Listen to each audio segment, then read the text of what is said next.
Let's take a dip in the mailbag, shall we? Yes. Mail time. Mail time. Mail time. Mail time. Mail time. The mail's here. Here's the mail that never fails. It makes me want to wag my tail. When it comes, I want a whale. Mail! Subject line, well done, gentlemen, exclamation point. Hello, Mikes, exclamation point. I just wanted to reach out and tell you how much I've been enjoying your podcast. I started listening shortly after I met Mr. Seibert at TFCon last year, and I've been a faithful listener ever since.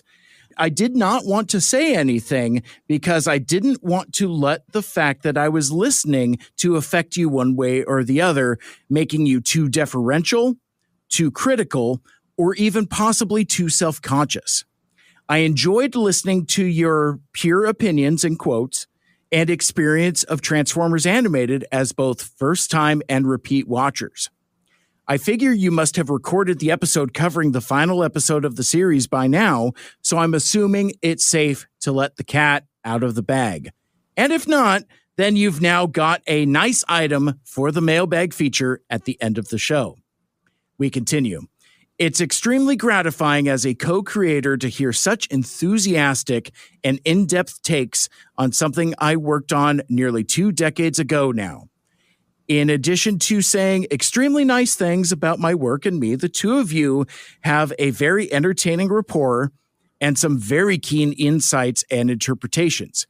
Your journey through each episode triggers a lot of forgotten memories for me that even rewatching the episodes themselves - something I rarely do - never quite achieve. So for that, I thank you. Transformers Animated was a very happy, very special experience for me, one that I'm still proud of to this day, something I can't say about all the shows I've worked on over the years. We tend to toil in obscurity in kids' TV animation, never really knowing if we're connecting with our audience. Fans like you guys and Key and Carlisle proved to me all these years later that there were some folks paying attention. We continue. And given the flood of memories you've triggered, I would like to offer up my services should you decide to continue your deep dive into Transformers Animated beyond the 42 produced episodes.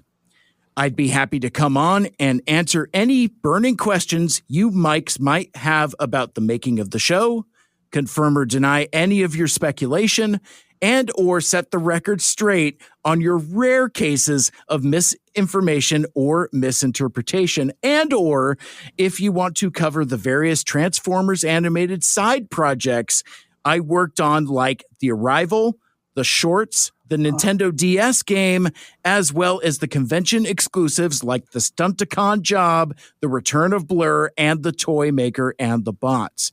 I may even answer some questions about the various plans for Season 4, including the Trial of Megatron.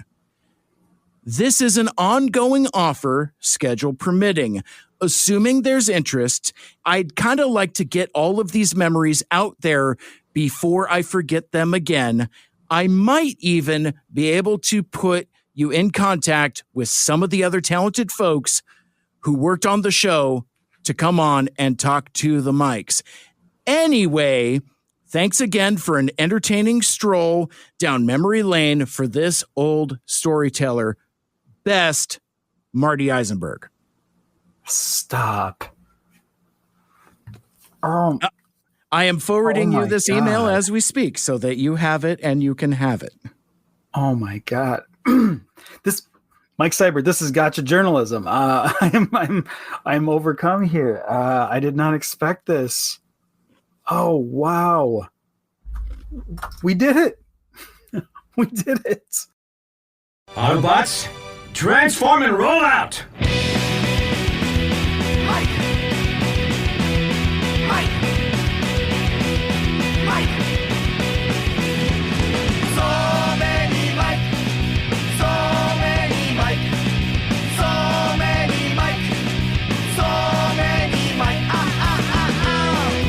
Well, friends, you thought it was the end of the two mics. but somehow the two mics returned.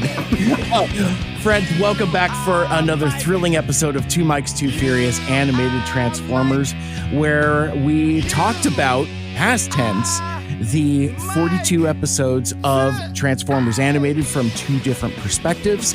My name is Mike Seibert. I was your first-time viewer, but now I have seen all 42 episodes of Transformers Animated, and I've enjoyed it quite a lot. But I'm not here on this journey by myself. No, joining me as always, guiding me through the darkness. He's the serial rewatcher, the Spark Soul Brother, the Pizza Papa who always gets paid, the Bohemian Tragedy. It's my friend, author Michael Andrews. Every time I'm out, they pull me back in. It's true. It's true. Well, and we've done a couple things after the episode proper discussion, and I've teased in a couple different places that I've kept it vague and said, well, we might be done with animated, but it's it would seem that animated is not done with us. So yes, exactly. Right before we recorded, or I'm sorry, shortly after we recorded our Endgame extravaganza, we got a game-changing email, for a bit of listener feedback. And I've always said that anything that you put out into the world, whether it's through video or social media or podcasting, that just when you think nobody is listening, somebody is always listening. And we've talked a lot about the pride that we take in the community that we've cultivated here on Two Mics, and really getting into that Transformers Animated fandom. And it's been a very, very special experience. But joining us today, we have a very, very special guest. You might even say the special guest. I don't know. The specialist guest. The specialist. There you go. There it is. See, double meaning. Let's just welcome to the show the one, the only, Marty Isenberg. Marty Isenberg, that's me. Last I checked. Oh my gosh. The man, the myth, the legend himself that I've often referred to. Marty, hello. First of all, hi. Thank you for coming on. This is a tentpole moment for me. This is a meeting your heroes situation. Not to psych you out or anything, but I've talked on this show for 3 years now almost about just what an inspiration you've been for writing, and just kind of that I've been able to pick up your voice and your style and all the works that you've worked on. So I'm just really excited to have you here. I'm going to try to hold it together for the show and be professional, but awesome to have you here as the man behind Transformers Animated in a lot of ways. Well, the pressure's on. I hope I don't disappoint. Well, so far so good. Okay, good. You had me at hello. But no, Marty, you had in your email, you had indicated to the audience, or to us, that you and I had met at TFCon LA 2024. I've tried to gaslight myself into thinking that was last year. It wasn't. But I just well, it was last year. It just wasn't a year ago. Oh, there you go. That's right. See, now I feel absolved. That's perfect. This is the last time I checked. This is 2025. This is true. And last year is 2024. So that's how the numbering works. Yes, correct. Numbering legislation. We're already off to our old right off the bat. But one of the things that you imparted to us in your email, Marty, is that listening to the podcast has stirred up a lot of memories for you of making the show, the folks you were working with, and that seems to tie together very nicely with us wrapping up our episode discussion, and now kind of gives us an opportunity to go deeper into some of our analysis, maybe answer some burning questions, maybe confirm or deny some of our speculation, and maybe even set the record straight on some stuff that I just straight up got wrong.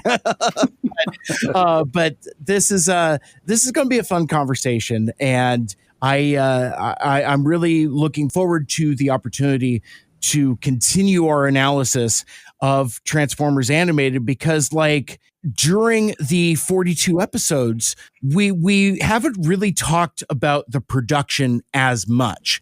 We've speculated about maybe like what Hasbro was up to, and maybe like the parallel history with the live action movies and things like that, but we haven't really gotten into how Transformers Animated came to be, from like, concept to the folks involved to what we ended up on the screen. So that's some of the stuff that we're hoping to get out of Marty, as well as give a platform for you to tell stories and to share some of those recent bits that have been kind of knocked loose by our podcast journey. Well, thank you. Yeah, absolutely. I kind of wanted to start, if we can, kind of go a little back before Transformers Animated.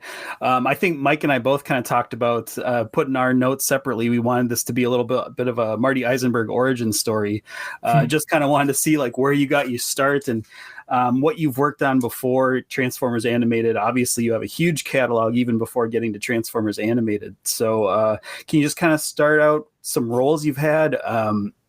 Things you've done in the biz, what you liked working on, what you didn't, anything you'd like to tell us from that start. Sure. It's a pretty broad question, but I'll give it the standard answer that I have given for decades at this point, which is that everybody gets into writing animation exactly the same way, which is completely by accident. I think that's changed a lot now, but certainly at the time I got in, it was a complete total fluke. My background was theater. I was a theater major as an undergraduate, and then I decided to shift my focus to writing. So I came out to LA, interested in writing for film and television, and there was a graduate writing program at USC that I got involved in. So that's what got me to Southern California.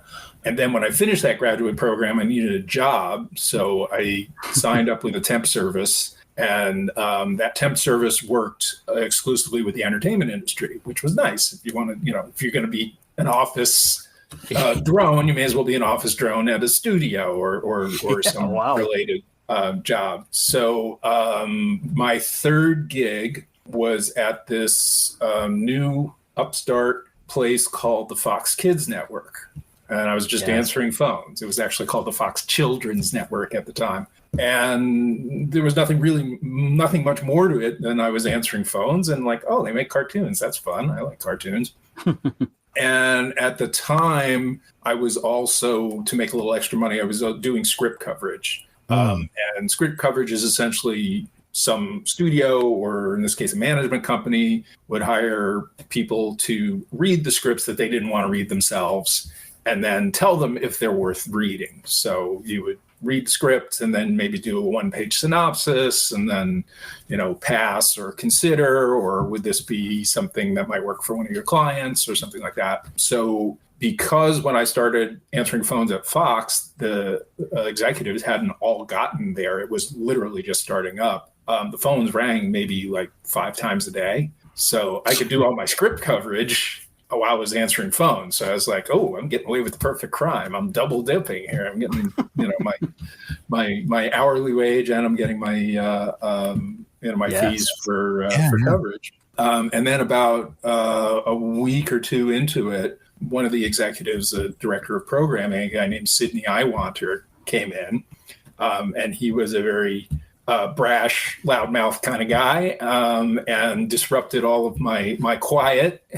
So it was much harder to read scripts, but he was also very much interested in nurturing writers. And so he saw me reading scripts, and he called me into his office, and I thought, oh, I'm busted. I can't read scripts on the job anymore. And he's like, okay, I see you don't really want to be a receptionist for the rest of your life. What do you really do? And so I said, well, I'm trying to write for film and television. I'm writing spec scripts for, features and sitcoms. And he's like, well, you ever think about writing for animation? I said, not really. And he hands me pretty much a stack of every single script that has come into the network for the shows that were in production. And I said, here, read these, synopsize these, tell me what you think. And if you're interested, I'll get you the names and numbers of the story editors on our show. You can write for our shows. So took probably the better part of a year before I summoned up the courage and the ability to pitch on a show. At that point, I was partnered up with Bob Skier. We were writing partners. And the following season, the second season for Fox Kids, they had acquired Beetlejuice, which was originally on ABC. Oh, yeah. And then they had acquired Beetlejuice to do a 65 episode run. So they needed lots and lots of scripts. Wow. And that fit our sensibility pretty well. So we pitched a number of stories, and we got one approved, and we wrote a script. And then we got another one approved, and we wrote a script. And then I think we ended up rewriting some scripts that were in trouble. And we ended up doing 7 episodes of Beetlejuice in a very short period of time as otherwise, total novices. But the advantage we had was I was working for the network exec who was giving the notes on the show. So the story editors on the show are realizing, oh, we have an in, we have a fox in the hen house, to mix our metaphors.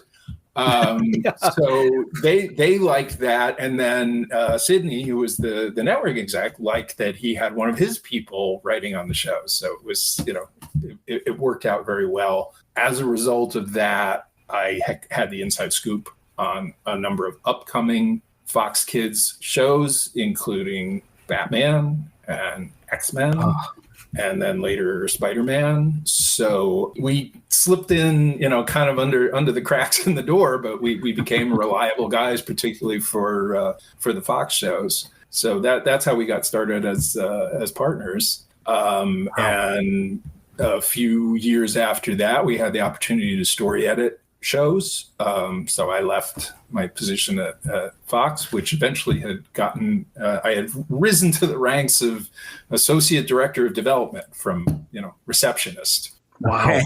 But decided to give a go at being a full-time writer, which was nerve-wracking at first, but eventually it worked out. And then Bob and I story edited several series, including The Mask and Extreme Ghostbusters, Woo!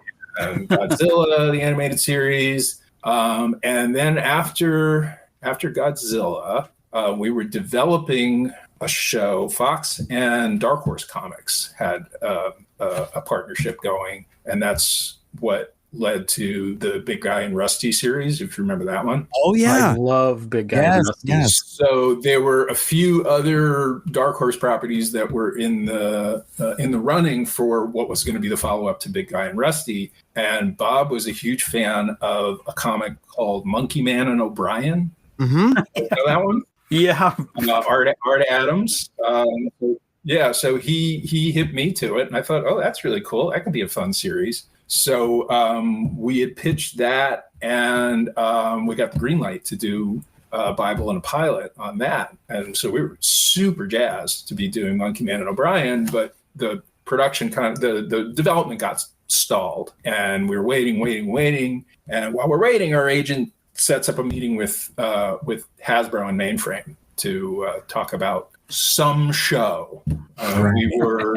If I'm remembering the chronology, we were supposed to write some scripts for War Planets. You guys remember that show? Oh, yeah. War Planet. It was also called Shadow Raiders, I think, in the rest of the country, rest of the world. And so we were slated to write that because Dan DiDio, the head of Mainframe, was a big fan of us. And then he said, come in for a meeting. We want to discuss a show. And the show was the follow-up to Beast Wars. So it didn't have a title at that point. I think maybe they had the working title of Beast Hunters. I'm not sure. So we pitched some ideas around, again, not really thinking this was something we were going to have time to do, because we're like, well, at any minute, Monkey Man and O'Brien's going to get the green light. And they really liked us, and they wanted us to do the show. And so we had to do the math. Like, can we do this quickly enough that we'll be done, and then we can jump right into Monkey Man and O'Brien? And as you guys probably figure out, the end of the story is Monkey Man and O'Brien never happened. Right. Yeah. So we ended up doing Beast Machines, and as a result of them being happy with us on season 1 of Beast Machines, they also hired us to develop and run Action Man. So Yeah. So at one point we were, as writing partners, we were doing 2 individual series. So at that point, Bob took over season 2 of Beast Machines, and I was running Action Man. So we were more working parallel than together. I mean, we'd look at each other's stuff and maybe, add a line or subtract a line or something, but we were largely working independently at that point. Oh, that's amazing. I think fans of our show will know that I talk about Beast Machines a lot. I'll keep it brief here because obviously the big story here is Transformers Animated, but I just think that's so cool. But when they approached you with that, was it just like, was Transformers like even on your radar? Because no. I think the rest of us would have been like, oh my gosh, I'm going with Transformers. No. In fact, not only was it not on our radar, but very much the attitude that I picked up from working for Sydney at Fox and at Fox in general was G.I. Joe and Transformers. That's in the past. We don't do stuff like that anymore. Oh, sure. And often, a criticism of a Batman or an X-Men script would be, that's too G.I. Joe. We don't do that. We're doing much more sophisticated stuff. So we really had an attitude toward it, and we're like, we're gonna slum it, and we'll do this stupid toy show, and make our money, and then we'll go and do the real show. And irony took over. And that became certainly the thing that I'm best known for. So. Yeah, that's great. Well, I will say I'm a big fan of Beast Machines. Love everything you did on it. You're not going to hear any complaints from me. I know there was there's been some conjecture in the fandom, we'll call it, about that show, but I've always been very pro. I think the writing was very good. I think it really felt to me, I always compare it to sort of like almost like cyberpunk versus sci-fi, where Beast Wars was more sci-fi. It's a little more like cyberpunk era kind of Matrix sensibilities. So can you speak to any of that? Did you bring any of that to the show when you were setting it up? Well, the directive was, let's go more dark and serious, and it was that. And as the Batman, X-Men, Gargoyles, Spider-Man guys, we were known as the dark and serious guys. Wow. So we went dark and we went serious, and it was a lot of kind of shooting from the hip and making things up as we went along, because particularly in those early days of CGI television, there were so many limitations in what could be done. And Mainframe was kind of really the only studio that could actually produce it and get it out on such a grand scale. And at the time, there were a number of shows that were not produced by Mainframe that kind of crashed and burned in their production because they couldn't handle it. So things like Roughnecks, Starship Troopers, and early, like the first season of Max Steel, were just they were in a lot of production trouble because they just didn't have the secret sauce that Mainframe had as far as getting it out efficiently and getting it out on time. There's probably some actual crashing and burning of hard drives and hardware. Probably that too. So that was a whole new world for us, and just the sheer limitations of, we can only build these many characters, and you have to introduce this character in this episode because we won't be able to build it until then. And we're going to have very limited sets, and just everything was another handcuff that they could put on us in terms of storytellers. So a lot of it was just like a puzzle box of figuring out, all right, this is what we have to work with. What kind of story can we tell? And Bob, to his credit, came up with the most brilliant ideas, which was, all right, if we have, because the biggest problem was we have 5 heroes and 4 villains. Right. Aren't the heroes supposed to be the underdogs? Right. But Bob came up with the brilliant ideas, like, what if these Viacons are armies of Viacons, and the characters of Thrust and was it Jetstorm or Jetfire? I can't remember. Jetstorm, Right. I believe. Yeah. Yeah. The one of these were the generals of those armies, and then suddenly you had scale, and suddenly the characters were really the heroes were really overwhelmed. That totally saved our asses on our storytelling, because otherwise it wouldn't have made any damn sense. Right. Oh, that's amazing. I could talk about this all day. I forgot almost what show we're supposed to be talking about, but Good. I want to get a little granular on some Fox Kids stuff and some Bob Seger stuff here, and then I'm going to throw it back to Mike Seibert, because I think this is probably the longest he's gone without talking in about 30 years. I love it. I love it. This is great. This is great. Live your best life, buddy. But I did want to ask about, in my notes, Red Planet. I know you and Bob Seger worked on that, and that's kind of one of my easily my most beloved childhood memories, and just kind of a weird project when you think about it. I mean, it was sort of a Saturday morning movie. It was based on a classic novel by a classic author. We don't really see anything like it before or since. How did that come together? Well, the original project, I think that was really a passion project. It goes back to Sidney Iwander, who was a very literate guy, and was always trying to push the sophistication of the shows. I mean, the first show that Fox put on the air was Peter Pan and the Pirates, and Sidney was like, let's go back to the novel, and let's do classic children's literature in animation. So he was, very, very well, very strong background and things like that. So I think he was certainly, I don't know that he initiated it, but he was certainly the one who shepherded Red Planet along. And he really liked the idea of doing a Heinlein novel as a miniseries. And he brought on Eric and Julia Lewald, of course, from X-Men to do it. And it was toward the end of my tenure at Fox. So I mean, I was aware it was going on, but I wasn't really. It was in very, very early stages by the time I left. And then out of the blue, it was a year or two later, we get a call either from our agent or maybe even from Sidney directly, saying, "Okay, we have in the budget to do another episode of Red Planet, and we want to do a prequel." I'm like, okay. So went back and looked at the series, or the miniseries, reread the novel, and Bob and I sat down and said, well, what can we do here? And we said I don't remember the name of the little alien character, but why not? One of the things that the novel seems to go into in more detail is the relationship between the boy hero and his pet alien. So I was, well, why don't we do the origin story of that, how he found that character, and basically we'll structure it kind of like Eld Yeller, except for the part where he has to kill the dog at the end.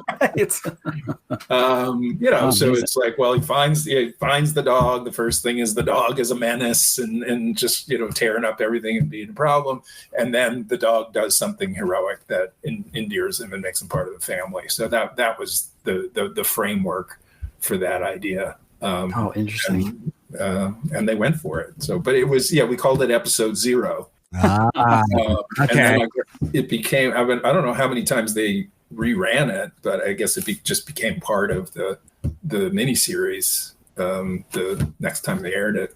Yeah, well, I was going to say kind of one of the things that was so charming about that show was that we didn't know back in those days when it was going to be on. It was just, I mean, you could check the listing. There wasn't internet. It was just next didn't know either. It's surprise, they're airing Red Planet again. And we're like, yes, it was a big day in my household, a big Saturday morning. But so thank you for that.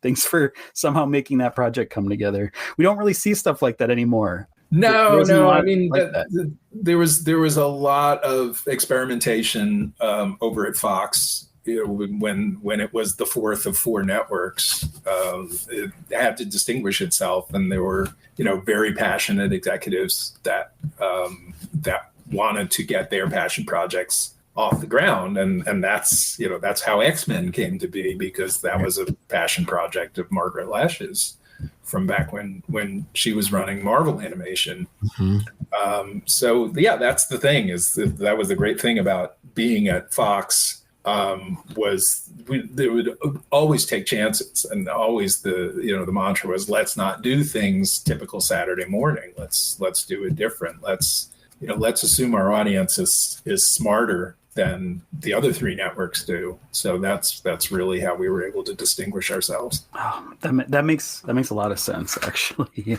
when you think about it. I also want to ask to as long as you want to go on it, but I know we have some crossover fandom for Extreme Ghostbusters. You and Bob wrote one of the best episodes of Extreme Ghostbusters of all time, True Face of a Monster with the Golem. I just want to know a little bit about the writing of that episode, how that came to be, and kind of just your role in the show, because I think you did a little bit more than just like writing an episode for that. Yeah, that was kind of a chaotic production at the beginning, because they had 40 episodes. This was in the days of first run syndicated animation. So you would get your order for, anywhere from 40 to 65 episodes in September of the previous year. And then you would have to be on the air 5 days a week by the following September. So it was It was a tremendous rush to get everything up and running. And so we were one of 3 or 4 sets of story editors who were responsible. I think we were responsible initially for 10 episodes, and I think we squeezed in another one at the end. But Dean Stephan was one of them, and Dwayne Capizzi was one of them. And I feel like there was another one that's slipping my mind at the moment.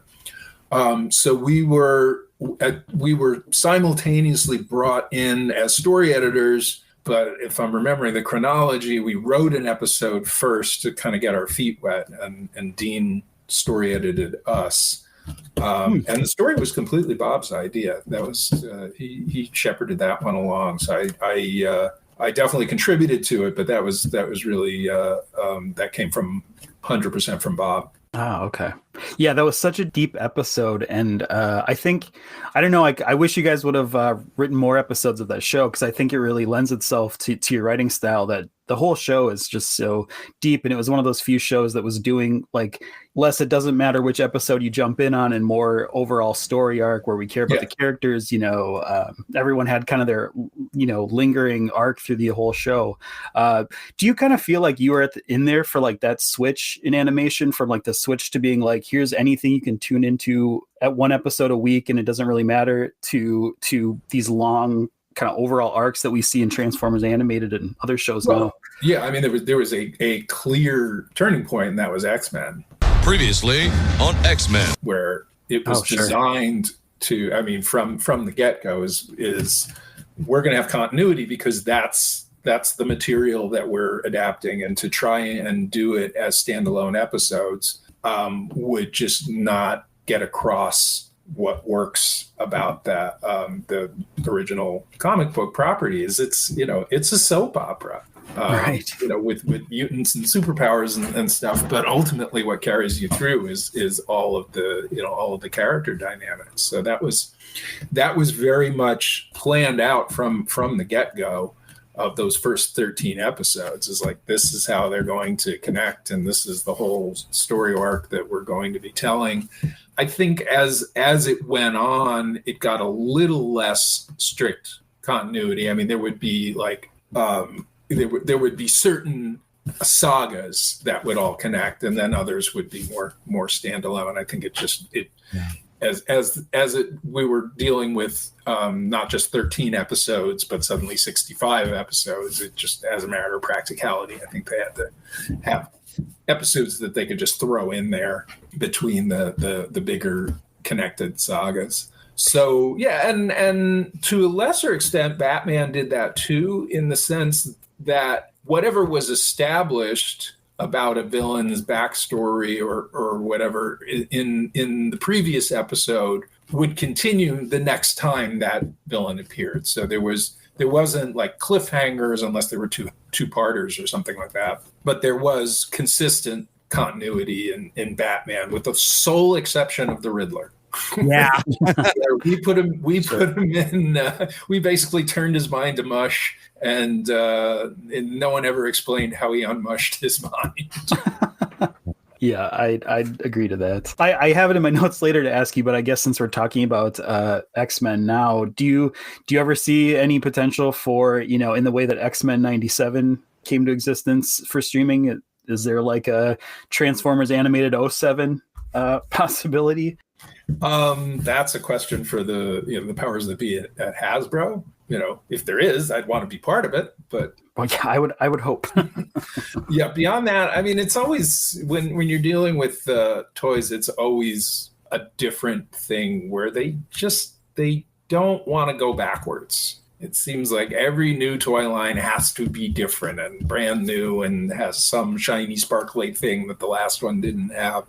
And that's very much the mentality of the toy industry. It's kind of like the car industry. It's like, wouldn't it be great if they made Mustangs like the 1965 Mustang again? But they don't. Right.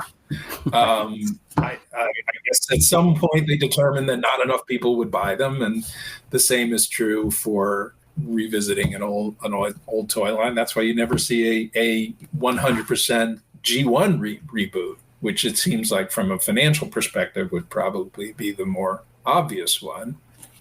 So I don't claim to understand what goes into that decision-making process. I made efforts to try and keep things going beyond the series through some form of comic book continuity, and it never really caught on. And then I got busy with other things too. So I really the closest to that I think we're going to get are these comic books that Keen Carlisle is putting out and putting a lot of time and effort and blood, sweat, and tears into, which is oh my gosh, doing a fantastic job of it. Yeah. I'm happy to be able to participate in that. But in terms of a full reboot of an animated series based on a toy line, I don't think it's going to happen. All right. Fair enough. Boo to that answer, but fair enough. Yeah. Well, let me throw this out there just for the sake of discussion. One of the things that appealed to me about this project, doing an episode discussion of Transformers Animated, is that it's finite, that, it's only 42 episodes. For me, as a first-time watcher, that was incredibly approachable. Like, we talked about other series with far more robust seasons, very similar to the stuff you were talking about earlier, Marty. Like, if I see something with like a 65 episode run, I'm like, I don't know if I could commit to that, that kind of thing. So I think one of the legacies of Transformers Animated is that its approachability. But I think the flip side of that is that there's precious little of it. And I think because there is such a finite amount, I think we cherish it that much more. Like, even during our episode discussions, it's like, I mean, if you listen to the season 3 episodes, you could kind of feel the weight of like, oh man, there's only like 5 episodes left. My goodness. We better talk about this for 4 to 5 hours at a time. Right. Well, I think there's a lot of truth to that. It's just, it does leave the viewer wanting more. It certainly left the creators wanting more. And I think also what's kind of sparked its revival in a lot of ways is the mystique around that season 4 that never was. Yeah. I think if we had actually done a season 4 and more or less completed it, it might not have that same kind of mystique of, ooh, there's something there that we were supposed to get that we didn't get, and somehow maybe there's a way we can get it. And there's secrets and things that are out there that the creators can disclose somehow, and they're to be fair, I play into that too. There are certain things that I will continue to tease and not answer until I'm ready to answer in the format that I want to answer it in. Mm-hmm. Yeah. I think you always leave a door open, right? Or a door or a window into the whole thing. I think that's wise. I'm going to ask a quick question about season 3 before we kind of go back in time to more the origins of TFA. But we kind of joke how our season 3 episodes got so much longer and longer, and people are listening to on in their commutes, and it's taking a full workday to listen to them and all that. Crossing state lines, going across mountain passes, going to the ocean. Right. Yeah, I took a lot of very long walks listening to those season 3 episodes. I'm glad we got your steps in. So I guess I'm wondering though, because of that, it just seems like those episodes were more loaded than season 1 and 2, and there was more to talk about. We just kept pulling the taffy more and more. Was that kind of we kind of talked about was that because the season 3 was rushed, or because it just seemed like maybe multiple storylines were coming to a head in episodes? I never liked using the word rush, but it did feel like more dense per episode. I don't know if rushed is the right word, but we had limited space. Sure. We went into it thinking we were doing one thing, and then we're told to stop and had to go back and rejigger it. So we had mapped out a 13 episode arc, which we did with every season, and it was loose, but we knew basically what was going to happen, who was going to be featured in it, where we were going, and we had written the first 3 episodes. So the first 3 episodes were Return of the Headmaster, Upgrade, and I think 3's a Crowd. I think that was. Right, yeah, original origin. Of that. So Mike Ryan did the first one, Marcia Griffin did the second one, Rich Vogel did the third. Right. And those, I'm not sure if Rich has got to a first draft, but the other 2 definitely, I think, got to network drafts. And then we were told, okay, we're changing some things. First of all, we want the season to open with a movie, like season 1. Or like, great, 13 episodes plus a movie. It's like, no, it's going to be the first 3 episodes is the movie. We're like, okay, wow. And then the other mandate was, okay, we have Clone Wars coming on, and we have aged up Ben 10, right? The new version of Ben 10 that Dwayne McDuffie and Glenn Murakami were working on. And that's a lot. That's going to play a lot older. And currently Transformers Animated looks, seems to work next to the old Ben 10, but it's not going to play quite as well next to the new Ben 10 and Clone Wars. Can you age it up? And we're like, so in other words, make it darker and more violent? Yeah, we can do that. Yeah. Yeah. If only you had a background in that in any way, right? Yeah. Right. So then the challenge was, okay, we don't really have a story that can take place before these 3 episodes. I mean, the first one takes place minutes after the end of the second season. Right. All right. So then it was a question of, all right, what's connecting all of this? How can we make this work? And I honestly can't tell you how, but I went and I looked at the how to tie these things together. And I always had in the back of my head the backstory for Omega Supreme. And it was always in my head because, that's way too dark. We can't tell that story on this show. But his character and his behavior would be consistent with that. And the basic idea is that Omega Supreme was the weapon of mass destruction. So the creators of the Iron Giant always used to describe it as, what if a gun had a soul? So I kind of upped the stakes on that. And I was one and said, okay, what if the atom bomb had a conscience? So so that was always in the back of my head of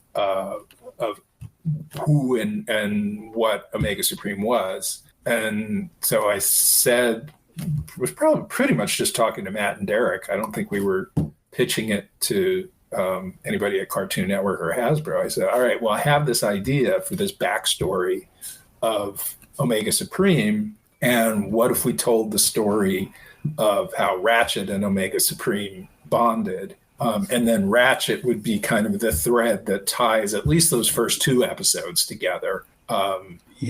Although the Headmaster episode didn't really tie into it at all. Right.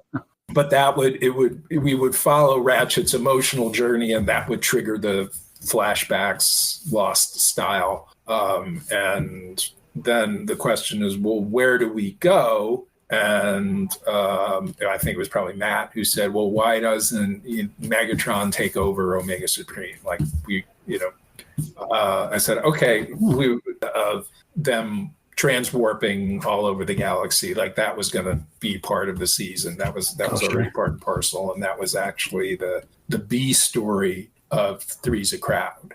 Oh, okay. That's actually the part that Rich Vogel contributed to Transwarped, but unfortunately we couldn't credit him because there were only so many writers we could credit. But the idea and some actual scenes I pulled out of Three's a Crowd of Bumblebee chasing after, and kind of transwarping in the wake of Omega Supreme and Megatron and Starscream. That seems like it could almost be its own show or miniseries, right? Right. Kind of wacky adventures. The original plan for season 3 was the big climax was going to be Omega Supreme versus Devastator. Oof. And part of what Three's a Crowd was supposed to do was tee up Devastator. Right. And we compromised to a simpler version of Devastator that was instead, Devastator originally was like 7 Transformers or something. Yeah. 6. Yeah. So we said, well, we can do 4. We can do the 2 Constructicons plus Dirt Boss, and then a very unwilling Bulkhead would be one of the legs. Oh, there you go. Sure. I think that's great. So that's where we were headed. That's where it was all going to go. And suddenly we had then we were told by Hasbro, can't do it, too expensive, not worth doing an animation if we're not going to do it in product. Yeah. So that got killed, and we're like, okay, well then Megatron takes over Omega Supreme. That's going to be our climax instead of Devastator, and then it's all the Autobots versus Omega Supreme. Well, we had to shoot our wad with that in the Transwarp movie. So moving forward to, it's like, well, okay, we're going to do something big in Endgame. We don't know what it is yet. But you think too small, Starscream. I have plans for these protoforms. Much bigger plans. And I kept saying to Matt, like, what's it going to be? We already did that, the Omega Supreme thing. It's like, naturally, you'd want to clone yourself, oh great one. Bigger. Well, what if we did 3 Omega Supremes? Bigger. Like, really? It's like, that's what we got. We're doing 3 Omega Supremes. Oh, I see. So then you have to work backwards. It's like, okay, how do we get 3 Omega Supremes? And we have the Starscream clone technology, and they have the protoforms. So it's like, well, how did they get the protoforms? So we tell a little backstory about the protoforms. Like, well, what if we tie the Cyber Ninjas into the protoforms? So it's just a lot of shifting around chess pieces and puzzle pieces, and trying to come up with a fairly comprehensible, if not unbelievably complex story that all sort of mostly fits together. But at one point, after having, created this wonderful backstory for Prowl, I realized, wait a minute, I totally screwed up the continuity, because Prowl should be one of the younger bots, and now he's one of the old. How the hell do we get him? Yeah.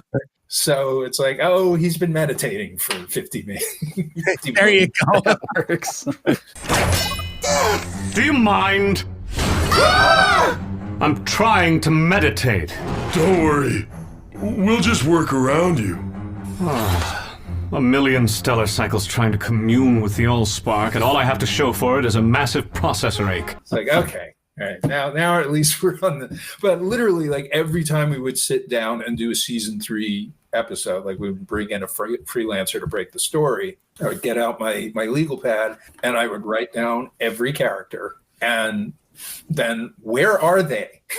right now. Right. Where did we leave them? Who's on Omega Supreme? Who's on Earth? Who's on the moon? Who's where? Yeah. How much time has passed? Yeah, I didn't worry about how much time has passed. It's like, where Mike Seibert did it? every episode we recorded. That was his.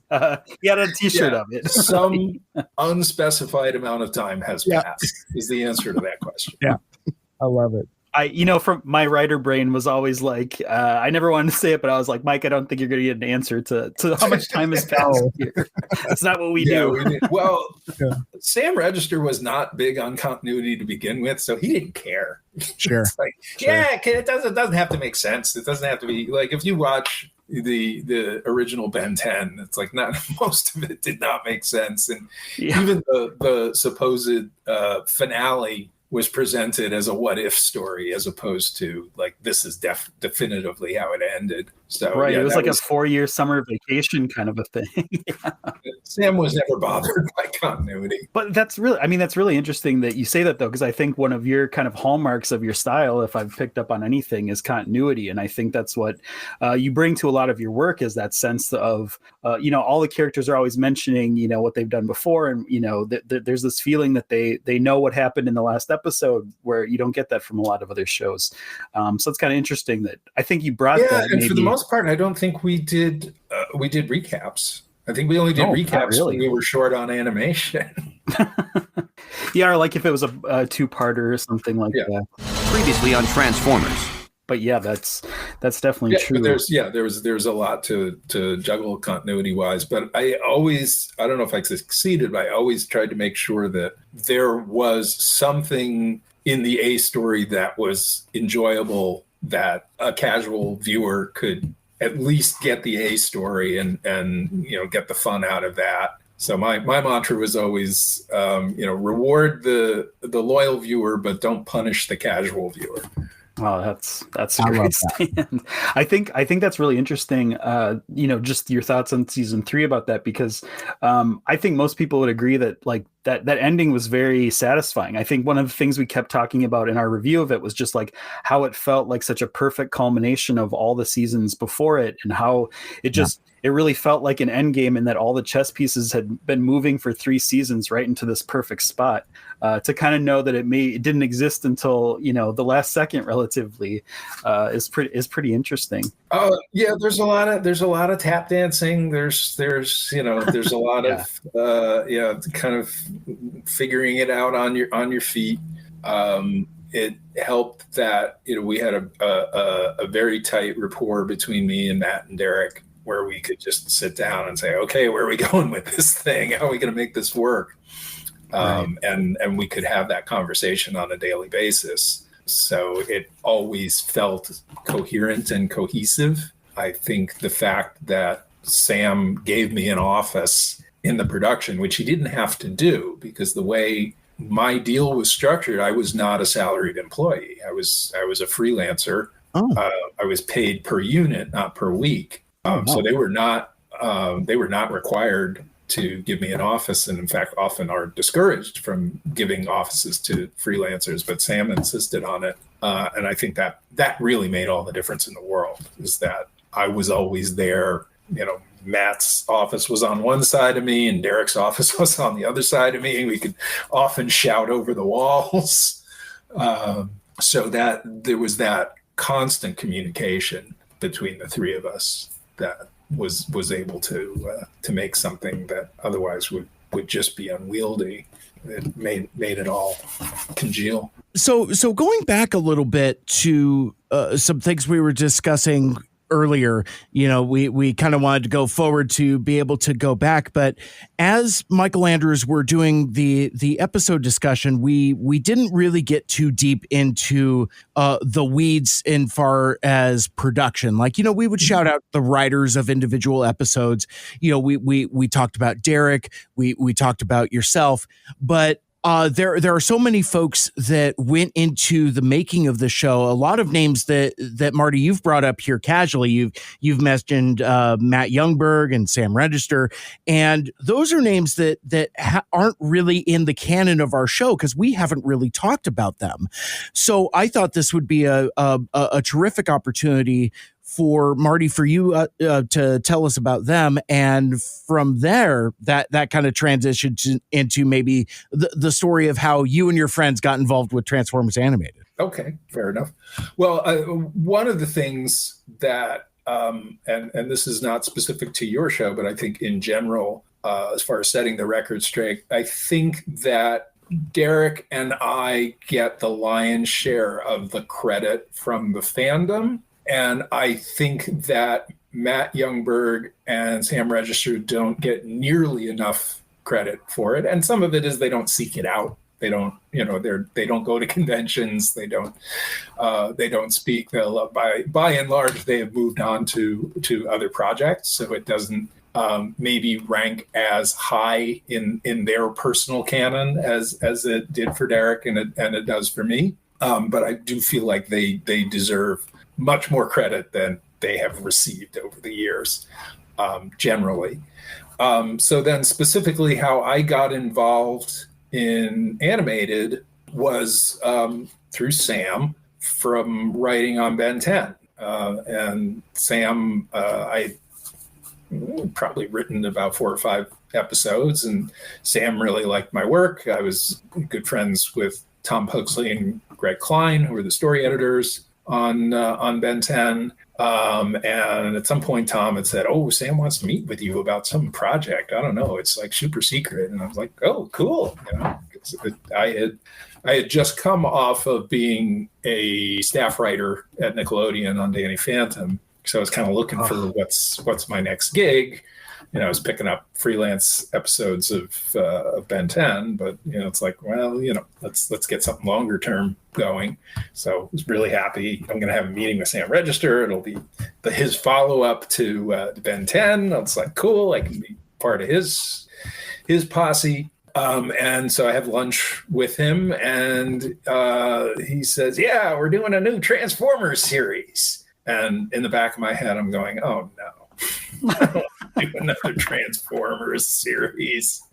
The other one was it was not fun to do for me personally. So it wasn't a room that I wanted to go back into. But he started pitching me his idea for the show, and I have to say I was sold on it. It's like, wow, that sounds cool. Like, that sounds like a show I'd want to do. The funny thing he pitched me is like, all right, what I pitched him first, and this was just to scare them into taking the actual pitch, was there are no Autobots and Decepticons. There's just one character, and his name is Autobot, and he can turn into all of these different things, and Wow. And Hasbro immediately nixed that, of course, and then that's not going to work. Went with his idea of the Megatron head and the future Detroit and Isaac Sumdac being the Bill Gates of robots, and all of that came from Sam and Tram Wigzell, who's a Cartoon Network exec, and I think to some extent Todd Casey, who later wrote for the show because he was working for Sam. Yeah. So a lot of it came pre-baked in before I even got my hands on it. He said, "We have this Bible. We're not entirely happy with it. We like the basic concept of it, but in his words, we need the writer sauce on it." So I said, hand it over. I'll give it a shot.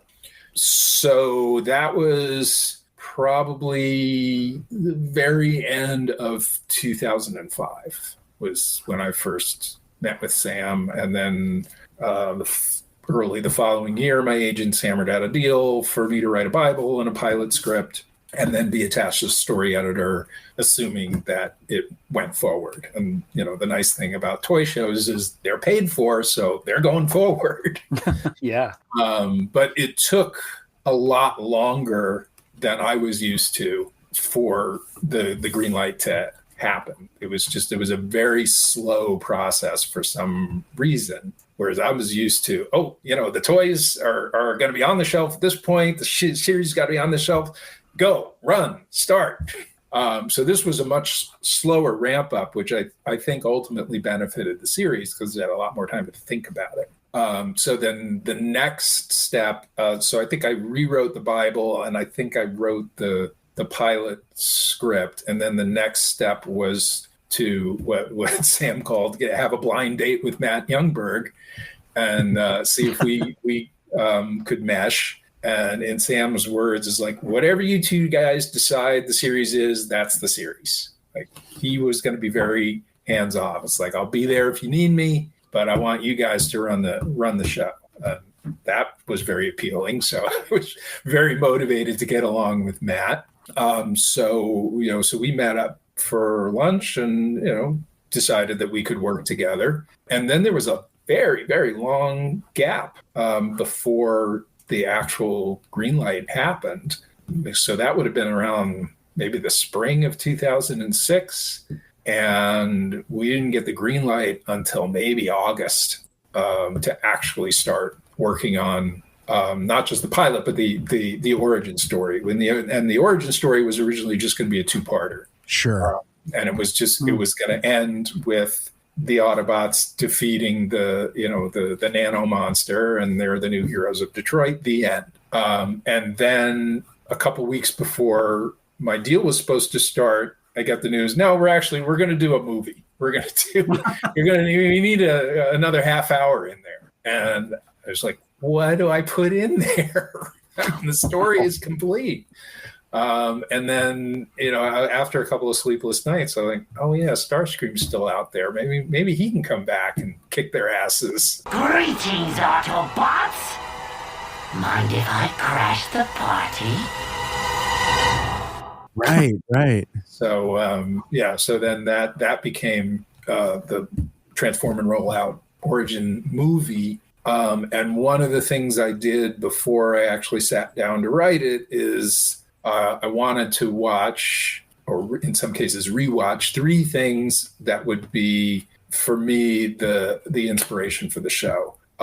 One was the original More Than Meets the Eye 5-episode, because I was coming from the standpoint, and I think Sam was coming from the standpoint, is let's pretend the Transformers has never happened. And we are introducing this brand new concept to our audience. So the first thing I wanted to look at is, well, how did they do it back in the 80s? How did they when nobody knew what a Transformer was, or Autobot or Decepticon? How did they do it? So I watched that, and then for tone and inspiration, I watched The Iron Giant and Lilo and Stitch. Okay. And so in my head, what I was going for was an amalgamation of those 3 things. Yeah. I think both Mike Seibert and I's brain just when you said Lilo and Stitch, I think we know exactly where that ended up. Sorry and Bumblebee. So that was Sorry.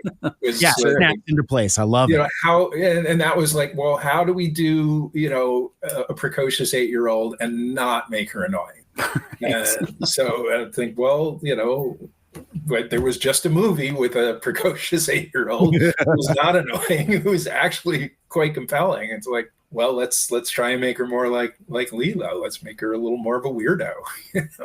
Oh, that's amazing. That's pretty great. And speaking of like influences, I was going to go a completely different direction, but like this might be in the category of misconceptions, but like the main that Michael Andrews pitched me on the show, it's like, oh, you like that Transformers the movie from 1986, right? Yes. Well, this series, Transformers Animated, is chock full of that. It has a very similar sensibility, and I think you're really gonna like it. Does that enter to any of this? It kind of sounds like no, like you went back to the original source with More Than Meets the Eye, as opposed to 1986. I will confess that of the original G1, all I had seen, all I ever have seen, was Transformers the movie, and a few, maybe about 4 episodes that took place on Cybertron. Because when we were doing Beast Machines, and because it was set on Cybertron, it's like, well, this is the first Transformers series to be set exclusively on Cybertron. What have you done already? It's like, well, don't worry about that. You can just make it up. That's like, Yeah, but if it's something that's established that worked, I don't want to make it up. I'm not going to be I'm not going to have slavish continuity to something I don't like. But if there's things that work, like the key to Vector Sigma, but there was certain things that were introduced in those episodes, like, oh, we can use that. That actually thematically works with what the story that we're trying to tell. Why not tell it with, things that are already part and parcel to the universe? So I had seen those. And I had seen Transformers the movie, and I will confess I did not like any of them. I mean, I liked some of the concepts, but I just looked at Transformers the movie and like, what is this? I don't know what I'm looking at. Yeah. Looks like the soul is leaving Mike Seibert's body. I can't tell. The camera's a little fuzzy. Hey, cool. I'm dead. No, it's all good. But and if it had been just me and Matt doing the series, it probably wouldn't have had all of these references. But there was a third part to the triumvirate, and that was Derek Wyatt. And Derek, as you know, is a diehard, I can't say lifelong fan, because he was, and I think he was an adult when he was first exposed to Transformers. But he had all the lore, and he knew all of the most obscure things. And so when I first met Derek, I was shocked that he said, I really like Beast Machines. I'm like, really? Huh. I didn't think anybody liked Beast Machines. There's dozens of us, Marty. Dozens. Yes.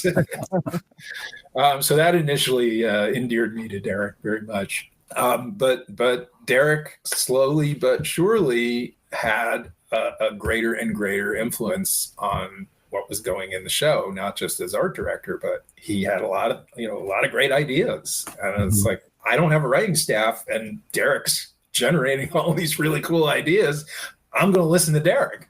So so it was invaluable having him there, and that's really what. I mean, his artwork really told me what the tone of the show was going to be. Once I saw his designs, I said, okay, this is what we're doing. It's not, because what I was doing was more, the closest reference point I had was Ben 10. So I was trying to do something that was along the lines tonally of Ben 10. And then I saw his designs, which were much more cartoony, and Ben 10 had a little bit of anime influence in the design. I was like, oh, okay, we're doing Hanna-Barbera's Transformers. Okay, I get it. This will be fun. I love that. That's a great way of putting that. We'll have to incorporate that into our canon. Yeah. If I can jump in here quick, I'm fascinated by Derek Wyatt's role in this show, because it seems unusual that an art director has such a input on the storylines of the show. That doesn't seem like that happens a lot in other series. Maybe you can speak to that. But also, I'm curious how he got involved with the show, because I mean, his artwork has become so iconic, and his animation in general, he's like this icon of artwork. But it seems like from a Hasbro standpoint of, we make toys, we're engineers and toy designers, why you'd ever want someone like Derek involved in Transformers, because I think that would create a huge headache for creating the toys around. How did he get that? That goes back to Sam Register. Because Sam's pitch for the show is, let's do Transformers as if it were a cartoon. Whereas, I think the approach has always been, well, let's pretend it's a live action science fiction show. And it's like, no, let's do it like as a fun cartoon, and let's make it cartoony. And that was really what sold me on it. It's like, oh, so we're going to go to a little squash and stretch. And I said, yeah, a little bit, a little squash and stretch, a little more expressiveness. And I'm like, that's cool. So Sam, Derek had worked with, and Matt had all worked on Teen Titans, which was a Sam show. And Teen Titans broke a tremendous amount of rules. Yeah. What you could do on a superhero show. So that was very much in Sam's wheelhouse, is doing something unexpected. So he really liked Derek's artwork. And so much like he reached out to me, he reached out to Derek. Derek and Matt had already worked together. They were already friends. So Derek very much had an in with Matt. And then just having the knowledge base, the lore, just made him incredibly useful. And then those designs were like, this is the show. There's no arguing this. I knew more about what this show was going to feel like by looking at some of his pictures than in the entire Bible and pilot script, nanosec script that I wrote. So he was an invaluable member of the team, and because he had such love and such passion for Transformers, it just it oozed out of him. So it couldn't help but influence the show, and his voice just got stronger and stronger. Much to the benefit of the show. Yeah, I mean, his character designs convey so much personality. I think that's true across all of his work. What about Hasbro, though? Just any sweating on their part when they saw those designs, or where did they fall? I'm not sure how they responded to the designs. I think that was really where Sam was good about running interference and saying, we're doing something different here. Just like you're doing something different with these live action. It was only one movie at the time, but this live action Michael Bay movie where they're putting such photorealistic detail and so much time and care into making these things realistic and work in a live action world. We're going in the other direction so that we're not treading the same ground, because don't forget, at this point, nobody knew what was going to be a success. Right. So I think everybody's hedging their bets. And the other thing was, obviously, when millions are being, many more millions are being spent on this live action thing, that's where everybody's focus is going to be. So we were more of an afterthought. We were more... the way Sam got Hasbro to relinquish a lot of control was Hasbro had done the whole Unicron trilogy, which was the Japanese co-production. Right. And they aired them on Cartoon Network. And the deal was, if they didn't, after a certain amount of time, if they didn't get a high enough rating, they would be banished to like a 6 a.m. slot. And so Sam's pitch to Hasbro is, I'm going to come up with a show that doesn't get banished to that 6 a.m. slot. What do you got to lose? You've just tried 3 shows of, 65 episodes a piece, and maybe you sold some toys, but your programming ended up at 6 a.m. Let's try something different.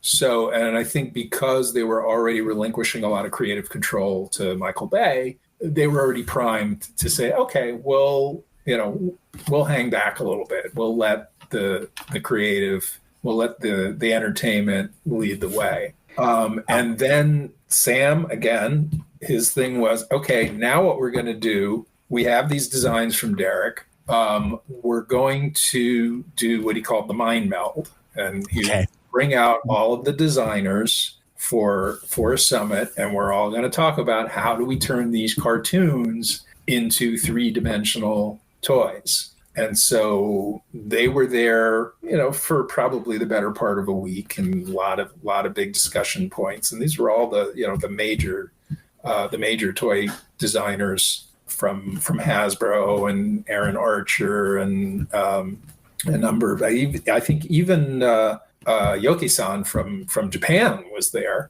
if I'm remembering right. Sure. And then they all left, but Eric Siebenaler stayed behind. And he was there for several weeks, I think, just basically embedded with the production and just sitting, watching what Derek did, and just, working back and forth. It's like, how can we make this, how can we make these shapes work in the transforming?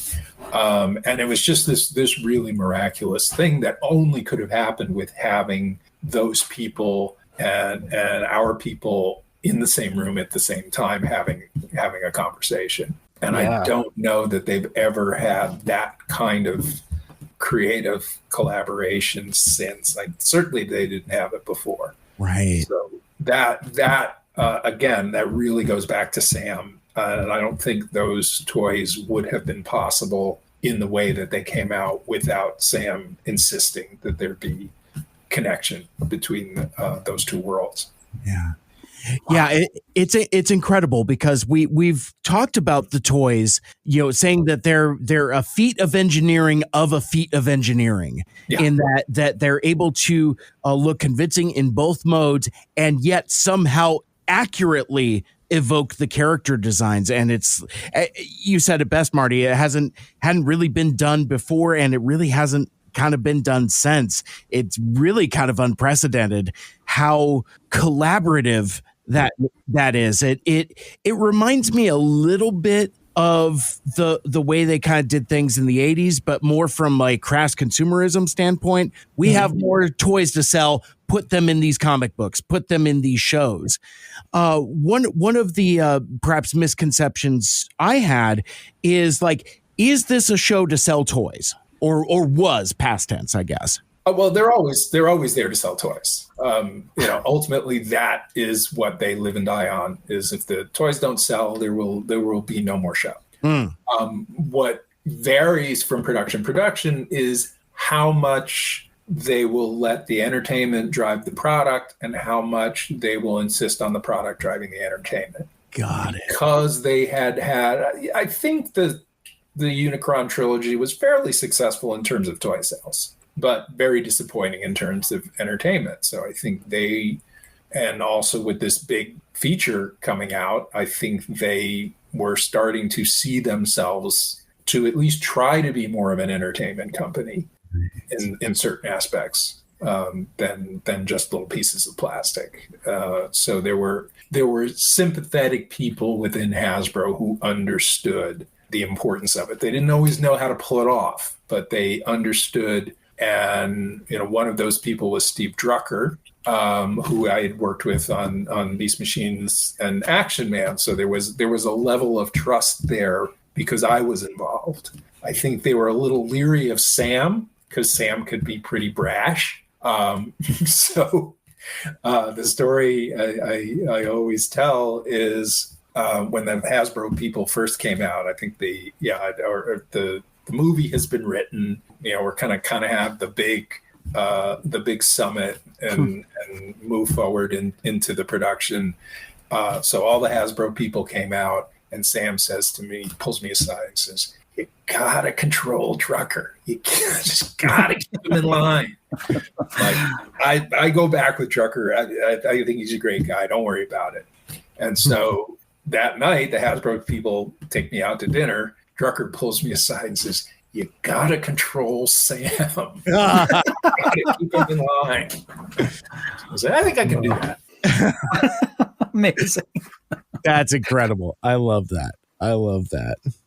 I'm really fascinated by with the confluence of events that brought everything together. On one hand, you have, Hasbro taking their hand off the wheel a little bit because of the Michael Bay movies. You have the Michael Bay movies, which are these big photorealistic, as you said, spectacle. And then, but that aren't so big on plot and story and character. So it almost paved the way for something like animated that was like a little cleaner, simpler looking, but really focused on like character and story. And I wonder if that contrast, I guess I'm always looking for places where I can, praise the movies. But if anything, I don't know that maybe you wouldn't have the love of animated without, the contrast, which is just big space junk explosion happening on the big screen at the same time. Yeah, I mean, it worked to our advantage, certainly during the production, that we got to fly under the radar a lot because there were much bigger fish to fry with the Michael Bay movie. And because at least with the concept of the Allspark, there was some crossover there that would make them feel comfortable. I think once the movie came out and was a big success, and the toys far exceeded their expectations, to the point where they stayed on the shelves and prevented our toys from coming out for several months because they weren't. I think they were still thinking of these as movie tie-in toys. Yeah, and kind of forgetting their own franchise and going, no, they're Transformers. They'll continue to sell. So we got delayed because those toys were just, flying off the shelves. Yeah. And then we got overshadowed in a lot of ways. So it it didn't help us in that respect. But I think because of that hands-off, we were able to have some creative independence that I don't think we would have gotten otherwise. And again, also because Sam was protecting us. Like, Sam's attitude was, hire creative people, we'll put them in a room together, let them do their thing. And, I'll be there if they need me as a shield. But he didn't exert creative influence in that sense of like content. He just wanted to get really good people working together and see what they come up with. Yeah. Yeah, and I think you did, because I think another kind of unique hallmark of Transformers Animated is everyone involved seemed like they were just always creating content around it. They were endless character designs, and some of them fanfic, and then some of them were real, and that boundary between what is kind of just a sketch that someone did for fun and what's actual canon to the show was always blurred. It just seemed like everyone there was just really like into like creating and creating more and more content for the show. Yeah, well, I think it's funny, when you're doing a production in a studio, naturally you're putting up your designs, out kind of in the common space so that all the artists have access to it and can see. And then, people from other productions would sort of wander in and go, "Oh my God, you're doing Transformers? That's so cool!" Yes. So, we started to get the sense that maybe we're onto something here. Yeah. Right. I mean, Eric Siebenmiller today, right now, he's probably posting an Instagram of a new character he created for that show right now, I'd imagine. And that, that's certainly more in the wake of the production as time has gone on, that people who were influenced by that style are trying to recreate that style, but there wasn't a lot of it at the time. Right. Yeah. Occasionally we'd get some fan art. That art style is so it's deceptive because it's so approachable. It seems so simple and clean and easy, but then when you actually try to like mimic it, as a kind of, I fancy myself a little artist, difficult to master. You can look at it and be like, "Oh, I see the shapes. I can see how to break this down." But there is something really special about it. Yeah. There's a definite life to it. Marty, one of your goals for joining us here was to get some of these memories and experiences out while it's knocked loose and rattling around. Is there anything in particular that comes to mind that isn't necessarily in like a question answer format that's like, "Oh man, I really want to tell this story about Derek," or "I want to tell the story about Sam," open forum, feel free. Yeah, I mean, usually I need some prompting to jar things loose. I mean, the one thing and this isn't specific to listening to your show, but I had a realization recently, and by recently I mean like in the past couple of years, is that when you look at the triumvirate of me and Matt and Derek, I think each wanted to make a different show, where I feel like I came in wanting to make something that was snarky and irreverent. Derek wanted to make a love letter to the franchise, and Matt wanted to make a kick-ass action show.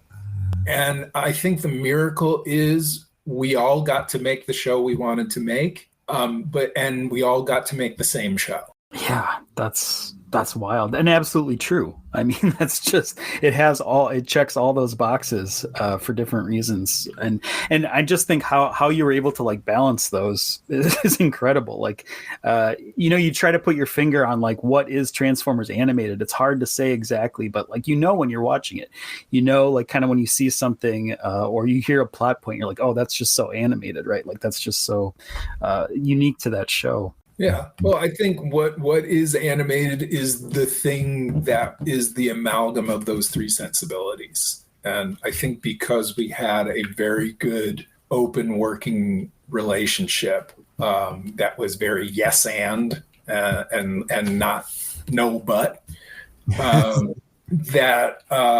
I think also Matt had never run a show as a supervising producer before. Derek had never run a show as an art director before. I had never run a show as a solo story editor before. I co-story edited with Bob. And even though my title was story editor, it really ended up being more like a co-producer.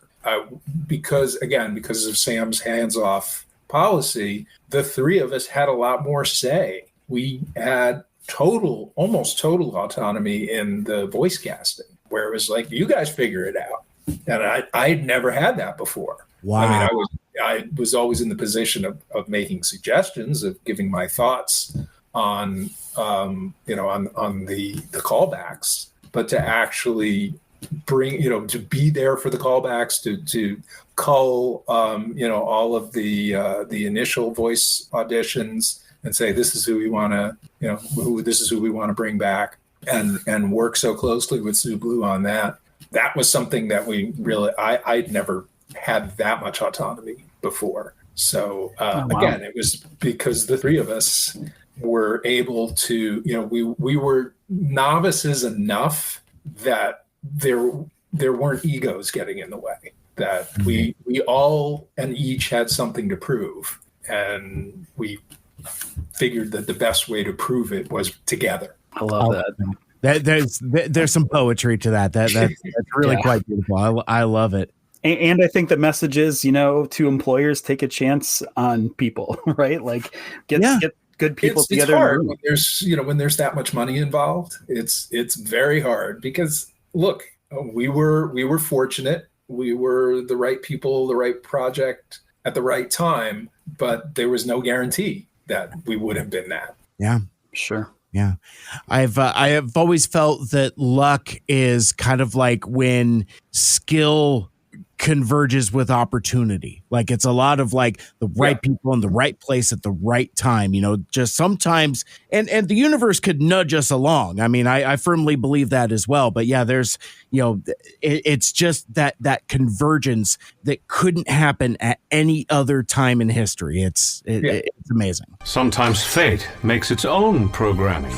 Absolutely. And I will say for Matt, I don't think he would take another job under the conditions that he had at Animated, because it as a cost-cutting measure, all of the storyboards were done overseas. So we did not have a crew of board artists. We had directors, and we had Matt supervising those directors. But we would ship everything off overseas and cross our fingers. And most of the time, the directors and Matt would be working long, late hours reboarding these storyboards that were they weren't getting the tone, or they were just not, they were just not good, or they had been subcontracted to somebody else. So he worked a lot of long, late hours making those boards work. And I think if he was offered, because that was his first opportunity, he was willing to take the gig and work a lot harder than one would normally have to work under those circumstances. I don't know that he would take another job like that if he didn't have to. Yeah. Well, and it's interesting, the like stuff that's resurfaced online. Like I was I forget which account shared it, but the whole perspective of in that one episode where Prowl jumps on top of Bumblebee and Bumblebee blushes, and it's like, and fans have forensically figured out that goes back to the storyboards and not necessarily the episode is written. So there's little vestiges of things like that kind of make their way into the episode that's kind of interesting. Yeah, I mean, sometimes you get little, anime type flourishes that weren't in the board or anything, but that's just how they do it over there. Yeah. Did you ever see any of your script translated a little too literally? Like I'm sure as a script writer, you're putting in little metaphors and little jokes. Yeah, I think I learned my lesson early on, or had it drilled into me. Like, these are going overseas and they're going to take you very, very literally. So just be careful about how you describe things. And the example that I always point to, or that Bob and I always point to, is a show we did called Battletech. Way back, I guess, super cheap Saban show. It was a story that took place in the middle of a desert, and the description was he dives for cover. And what came back, and this was in animation, not even in storyboard, but in animation, was someone literally diving for a manhole cover that was mysteriously in the middle of the desert. Wow. Oh my goodness. Yeah. So, yeah. Good, you good never lesson. know what you're going to get back from overseas. That's fine. Well, I always hear, talking to other friends or people that I know that are in the biz and writing scripts and stuff. It's like, try to make them entertaining for the people that read it, try to convey that along. I'm sure that's tough when you're like, someone's going to be translating into animation on the other side, and it's really tough to what you say and what you don't say.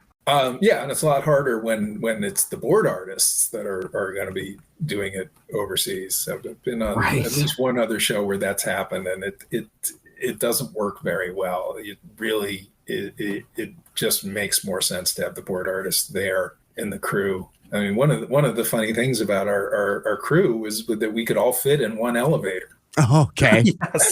We were that small a crew that there was one point we were going to Cartoon Network would do these periodic breakfasts where all the productions would show off whatever they're working on, and there would be these full studio breakfasts. And one of them we all went down together to this breakfast, and we all fit in this one, and they were not big elevators at Cartoon Network. It's like, it really spoke to just how small and intimate a crew it was. Oh, that's crazy. Yeah, it feels like a bigger production. It feels like it could have had an army of people behind it for sure. It did, just not in Burbank. Sure. Okay. Yeah, fair enough. Sure. That makes sense. Love that. I guess I'd like to ask, maybe this is a short answer here, but Hotshot has always been my favorite character in Transformers. I have a personal connection to that character that's kind of brought that along. But when you came on, was Bumblebee already replaced Hotshot, or how far did the show go with Hotshot? It was Hotshot for a very long time. It was Hotshot and it was Red Alert and not Ratchet. And it was going to be a female medic, and we jokingly referred to her as Nurse Ratchet. Mm-hmm. Wow. But yeah, no, Ratchet became Ratchet before Hotshot became Bumblebee. So I'm pretty sure there is a pretty final version of the script for Transform and Roll Out where it's still Hotshot. Wow. I think it was a combination of the fact that Bumblebee was going to be such a big part of the feature, and just a lot of persuasion on the part of Matt and Eric. I didn't care because I didn't have any particular affinity for the character one way or the other. To me, it was just a name, right. Find and replace, right? Yeah, exactly. So I didn't care. It's like, okay, it's Bumblebee now. But it was going to be Hotshot for a very, very long time. Did any? I guess when the switch happened, did it change any of your kind of characterization of Bumblebee? Was the big stinker energy always there with him and Sari? Or well, a couple of things happened. I mean, Bumblebee obviously wasn't designed. I don't think Derek had done any design for Hotshot. So the first designs he did were Bulkhead and Optimus and Prowl. Those were the first designs that we were working off of. And so Bumblebee came later. And, so as far as his look, I was just working blind. It was just, okay, he's just the brash young punk. And then a lot of his energy really came from Bumper Robinson. Yeah. So that was very, the casting of Bumblebee was interesting because like I said, we had pretty much free reign to cast whoever we wanted.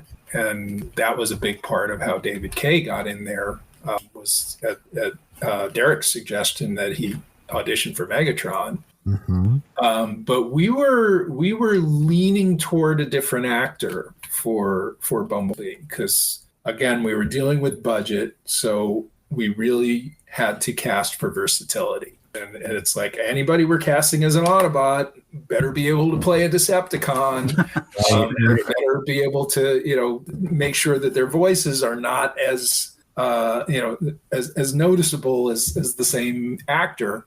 And the one exception we made on that was for Bill Fagerbakke, because nobody else could play Bulkhead the way he did. Yeah, right. And that we knew he wasn't versatile, but nobody else would be able to pull off the sweetness of Bulkhead. Yeah, and the innocence.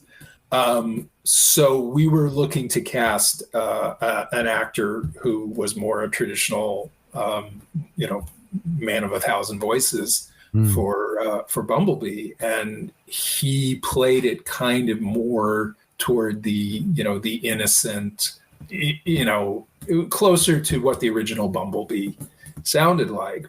Right. But we had this very interesting audition from Bumper Robinson. It was very brash, and it's very, it's very clearly this is not a white person doing this voice.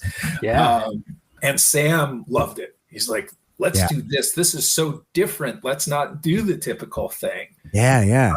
And that was his thing. Like, again, when we were trying to come up with a voice for Prowl, we were thinking, oh, he's Wolverine, right? It's like, and Sam was like, don't give me Clint Eastwood. Don't give me something else. So Sam was very, very, very aware of trying to do something different. And he just kept saying, this Bumper Robinson guy is just like, there's so much energy in it. And we're like, yeah, we can see that. Yeah, let's give it a try. So, we bring him in for callbacks, and it's like, well, what Decepticon are we going to have him play? Because again, I'd never heard of the guy, so I didn't know, how much versatility he had. Yeah. And so, let's throw him Blitzwing. There's such extreme emotions that I think anybody could pretty much pull it off. And there's probably sort of a gruff voice he can do that's different from his high-pitched Bumblebee.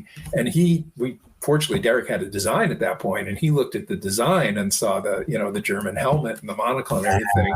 And he gave us a German accent. And we're like, oh my God, this is great. Oh, wow.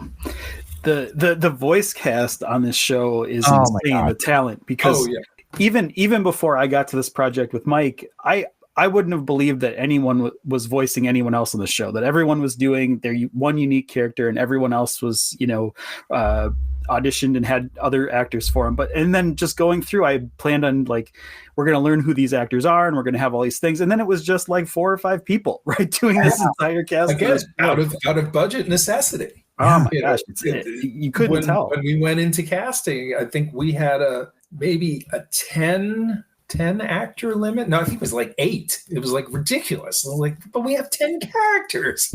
How are we going to do it with 8 actors? Right. So, and we had to do a lot of horse trading to get guests in. It's like, oh, I guess we can't have any of David Kaye's characters in this episode, or we can't have any of Corey's characters in this episode. So there was a lot of that. But we recognized that we have to have really traditional cartoon voice actors, and some of that was the tone of the show lent itself to that. And we were taking a cue from Beast Wars. Those characters had very distinctive voices, which I thought was really important because they didn't have very distinctive faces on that show. Whereas our characters, at least because of Derek's designs, had very, very distinctive and expressive faces. But we just had to make sure that we had actors that we knew could pull off, a dozen or so different voices. So that was a big appeal, having Tom Kenny in the cast. And big appeal of having Corey Burton in the cast, and the fact that his Megatron voice was so good. And we had a lot of good contenders for Megatron, but what he did with it, and my response to it is like, his Megatron sounds like he's 1,000 years old. He's been around, long lived. Yeah. So and then we really like Corey's Ratchet, so it's like you're in. Tom Kenny's Starscream and his Sumdac. We're like, okay, perfect. Tara Strong, we knew could play like any female character we needed. Nobody but Cree Summer was Black Arachnia. Nobody even came close. Oh yeah. So we whittled it down. The hardest one to cast was Optimus Prime, because we were doing something different. Yeah. And we either got, the staunch sort of Peter Cullen, deep voice hero, and it's like, that's no, or we got like a, an OG kid, like more like a Cheetor, and we just couldn't find the happy medium. We almost went with Jeff Bennett as Optimus. Like, he came the closest, but it still wasn't quite right. And then thankfully, Derek had suggested we bring in David Kaye to audition for Megatron, just mostly because Derek loved Beast Wars. Yeah. While we were wringing our hands over what to do about Optimus, I listened to David Kaye's Megatron audition, and the first thing in a lot of these audition tapes is, like, "Hi, I'm David Kaye. I'll be reading for the role of Megatron." And I'm like, I kind of like his normal speaking voice. That might actually work. So we were like, well, so he came in for callbacks. He did his Megatron. It's like, yeah, that's the Megatron we know from those shows, and it's great, but it's not what we want to do here. Let's throw him Optimus, see what he does. Yeah. And David, several conventions has told the story from his point of view, just being really shocked at being asked that. But yeah, I thought it was going to be Megatron because they had me called. They called back, and then the callback Sue was there. Everybody was there, and Derek Wyatt was there. They're all behind the glass, and I did the thing, and then they're all sort of nodding and stuff. And I thought, oh well, maybe this will happen, maybe it won't. And then Sue goes, "Why don't you pick up Optimus and give Optimus a try?" And then we want him to sound kind of, they said they gave a reference like a Tom Hanks or a younger thing, and I didn't really know what to do because I didn't read for him.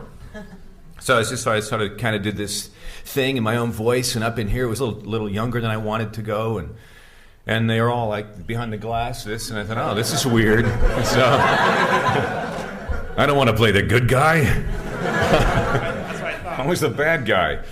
Again, I got the call a few weeks after that, and it was Optimus. It was wild. And then being more shocked by seeing, these happy nodding faces on the other side of the booth. Yeah. But yeah, it's like, this can work. And, fortunately, he's also a very versatile voice actor who can do a lot of different kinds of voices. So, it was really just a stroke of luck that he was just starting to look for work in LA. He was he was Canadian. He was a Vancouver voice actor. Right. And he was just starting to be interested in coming down and making a go of working in LA. And so this made it possible for him because he knew he had a long-term series. That's awesome. Speaking of Optimus, the Optimus in this show is so unique for an Optimus Prime. And I've never really been a huge Optimus Prime fan in almost anything until this show. And I think, Mike, I want to throw it over to you because you speak so eloquently about the Prime in this show. But kind of like what I just want to know where the mandate came to make him different, or like where the idea came to make him kind of a different leader than we'd seen before. And Mike, if you want to jump in there and kind of talk about what you love about this Optimus.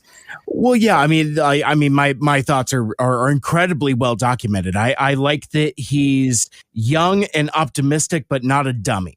Like that is really important to me. Like I like an Optimus that makes mistakes and is fallible, but also capable, and there is a aspirational, inspirational texture to this guy. It's like you want to follow his lead. He has a natural charisma, but like in a way that like. And again, I've talked about this so much, but like we've seen Stoic. We've seen John Wayne, and it's so refreshing that this isn't that it's more conscientious, which I very much appreciate. Well, the simple answer is the mandate came from me. Yeah. All right. The fact is, and it may be blasphemous to say this, but I've never been a fan of Peter Cullen's Optimus. I just find that it's very limited from an acting standpoint. And I think also because I heard his Optimus after I heard Gary Chalk's Optimus for a long time. Oh, yeah, yeah. So Well, that's just prime. it's like, that's not Optimus. That's something else. That's like John Wayne and something else. So I never really warmed up to him, and I didn't grow up on it, so I didn't have that kind of effect for it. So, and then in the Bible that I was given to rewrite, the description, the character descriptions for me were the things that were working the least. Like all the conceptual stuff, all the backstory stuff, I thought was really cool. But then when you got down to the characters, I thought, this isn't quite working for me. And all of the description of Optimus was, like the iconic and, Superman, Captain America. And he's just so, he's just so ungraspable. And I was like, I don't relate to this guy.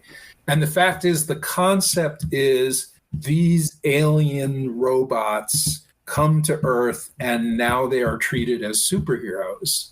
And it's also a Hasbro mentality. It's like, oh, they're the best of the best. And, everyone is great at what they do. And it's like, if they're so great on their home planet, what's different about coming to Earth and being great? It's much more interesting to see a bunch of losers become great. So that was, that's what colored my development of the characters. Is these have to be the guys that either they just aren't any good or they're just been dismissed as being no good.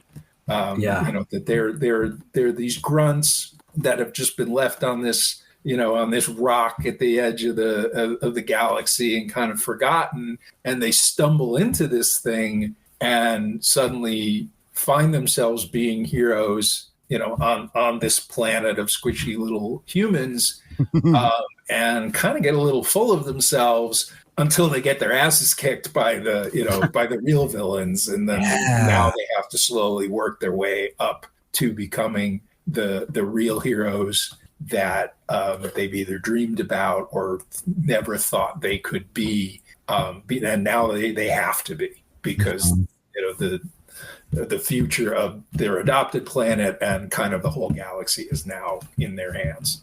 So that to me was that's more interesting. There's more meat there. Yeah. Dramatically. But because there's no precedent for that guy, finding and casting the voice for that guy was very, very challenging. Yeah. Oh, that's amazing. Yeah, I think that's kind of the first time I was really just interested in Optimus, because he was just kind of this knockdown version of him that we hadn't seen before. The whole idea that they were kind of like these underdogs, space grunts, right? Like that was just so interesting to me. And I think Prowl, if I can bring up kind of, you're talking about how they got their asses kicked. Prowl to me is like the most fascinating character in this show, because he started as sort of this cocky, arrogant one and finished as cocky and arrogant, but also became this like transcendent force ghost savior that could do something that no one else could do, this very Luke Skywalker. So it's interesting to have that character have such a huge arc and yet still be kind of the same person. That's kind of unique, I guess, especially in children's animation, where it's like, the big strokes. You want someone to start bad and end good kind of a thing. To have him retain so much of his cockiness, I guess if I can piece together a question out of that, did you have that approach to kind of all the characters, or was that realism important to you that they have that throughout? I think what happens over time is they just become living, breathing people in your head, and then also in your ears as the voice actors are bringing things to them, and then in your eyes as Derek's designs are bringing things to them. So they become more three-dimensional. They do take on a life of their own, and everything is informing who they are. I mean, Prowl really did start more as an arrogant punk and a lone wolf. Yeah. And we got a lot of pushback from Hasbro, and I think from Sam, is just the voice wasn't working. They weren't happy with the voice. I wasn't quite sure what to do with them. And there was in Mike Ryan's script for Home is Where the Spark Is, there was one point where Prowl is observing something and he says, fascinating. Fascinating. And I'm like, oh, that's the Spock thing. Maybe we could bring some of that into Prowl and lean more into the spiritual side than the lone wolf side. And so that's where his voice became more refined and less gruff. There's still traces of it in Transform and Roll Out if you compare Prowl's voice in that to Home is Where the Spark Is, because that's really where he found his voice. Only one bot I depend on. Me. So then that really changed how we approached him. But, we weren't going to deny that he was this, arrogant punk who had a problem with authority. And then when we got to the third season and got to the point where we were telling his backstory, it's like, well, how do we make those two things mesh? Yeah. So the idea of the pacifist who's been arrested is essentially a draft dodger. Brilliant. Yeah. We love that. Fighting in your war, but also is generally a pacifist because he had those beliefs. So I think he was always who he was. He just became a more refined version of that, and I think the flaws and the demons that you have that you're fighting against are always there, no matter how much you change. And how long was the cyber ninja part of him? Was that there from the beginning? Did that kind of come out of the writing? When did the sort of this? Well, we always knew he was going to be a ninja character. The idea that he had these shuriken things in his in the spokes of his wheels. Mm-hmm. He was always going to be, kind of a Batman Wolverine character. That was baked into him. But as far as the depth of what it meant to be a cyber ninja and how that there would be a connection between him and Lockdown, that just evolved over time. Wow. I mean, that's something that's so kind of unique to this show and the DNA of it, that spiritual angle of it. That's crazy that kind of came along. That seems like so well baked into it, kind of the processor over matter and all that stuff. It was just developing. It's like, well, once we say he's a cyber ninja, well, what does that mean? Right. So right. What is the purpose of the cyber ninjas?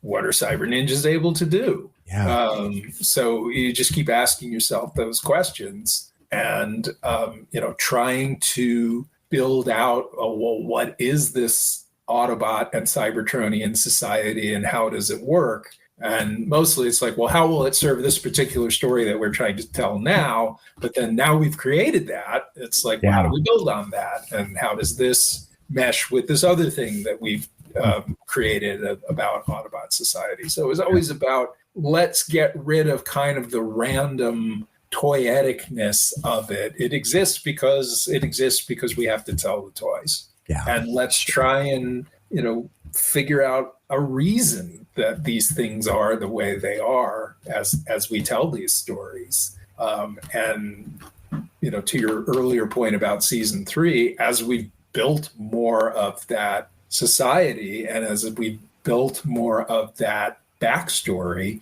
we can now mine that for deeper stories and deeper connections. Oh, awesome. I am still surprised, flabbergasted that y'all didn't get pushback from Hasbro about how just categorically awful the Autobot government is. Yeah. Well, because it didn't start there. Right. We boiled the frog, right? Yes. Yeah. And it's not that it was intended to go there either. It just naturally went in that direction. All I wanted was one character who's a dick to Optimus Prime, basically a rival, who's his Flash Thompson. Right. And I wanted a character who's his superior, who's kind of dismissive of him. I just wanted Optimus has something to prove. And specifically, these two guys who represent the authority are dismissive of him in different ways for different reasons. Mm-hmm. And originally, it was going to be Sentinel, who was the commander, and Ultra Magnus, who was the dick. Oh, wow. And then it was Hasbro said, "Can you switch it?" We're like, sure, it's just a name. I don't care. Mm-hmm. So I don't know if they were thinking ahead of time that like, oh, well, we can maybe make this Sentinel Prime into, something that we could use down the road, or whether our conception of Sentinel Prime informed what they did in Dark of the Moon. I can't say, but it was their request to say just flip them, make Ultra Magnus the superior and make Sentinel Prime the dick. And I think also it was because there was no Sentinel Prime toy. There was no Sentinel Prime lore, so they wouldn't be disappointing fans of Ultra Magnus by making him a dick. Right. Yeah, that's really crazy. I think we talked a lot about on this show about how future versions of Sentinel all kind of were born from Transformers animated. I don't think that but even the latest movie, Transformers 1, there's so much connectivity between those. Oh well, if you want to see your Sentinel Prime on screen again, I similar to how I asked about as I asked about Optimus, I want to ask about Megatron. Kind of probably throw it over to Mike for a description. But when we were talking about your origin story, and you said you started as a theater major, I'm thinking back to my favorite contribution to the show, which is murderous theater kid Megatron. And when you said that, I said, "Oh no! Like what have I done?" You were going to ask that question. So there's a couple of steps to that. The origin of that. One was just simply, and this even goes back to Beast Machines, and it's something Bob and I always agreed on, is we never liked, even though it was funny and fun, we never liked the characterization of Megatron in Beast Wars. Sure. We never liked the guy who was being evil for the sake of being evil. Like that was his purpose in life, was to be evil. And we've always believed that the bad guy is the hero of his own story. So that was always important, that there needs to be a POV, there needs to be an agenda. You can then say, the ends justify the means, but you have to have those ends. And so it was just this fanatic belief that Cybertron is our home turf and we deserve it, and we have been unfairly exiled from it. So in his mind, he's a freedom fighter. Right. So there was that. And then in the writing of the pilot, of the Nanosec pilot, like the one and only note that I got from Tram Wigzel at Cartoon Network, and it was a really good note, was in the scene where I think Sumdac suggests that he tell the Autobots that he has their friend Megatron, and he has this overreaction. And then I forget what I originally wrote, but Tram's suggestion was, why don't you make him a little more like Scar in The Lion King? And wow. I don't want to distract them from all the good they're doing. I do not wish them to see me in this weakened state. Besides, I wouldn't want to distract them from all the good they're doing. Yes.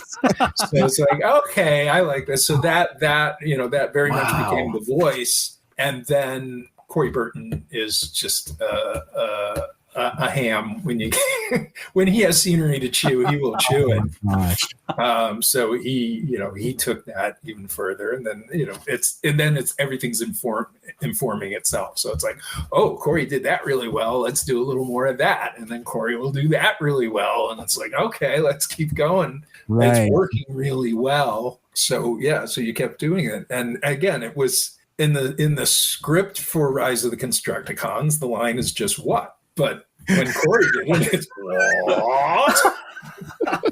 It's like, all right, we love it. Keep doing it. Yeah. Oh my gosh.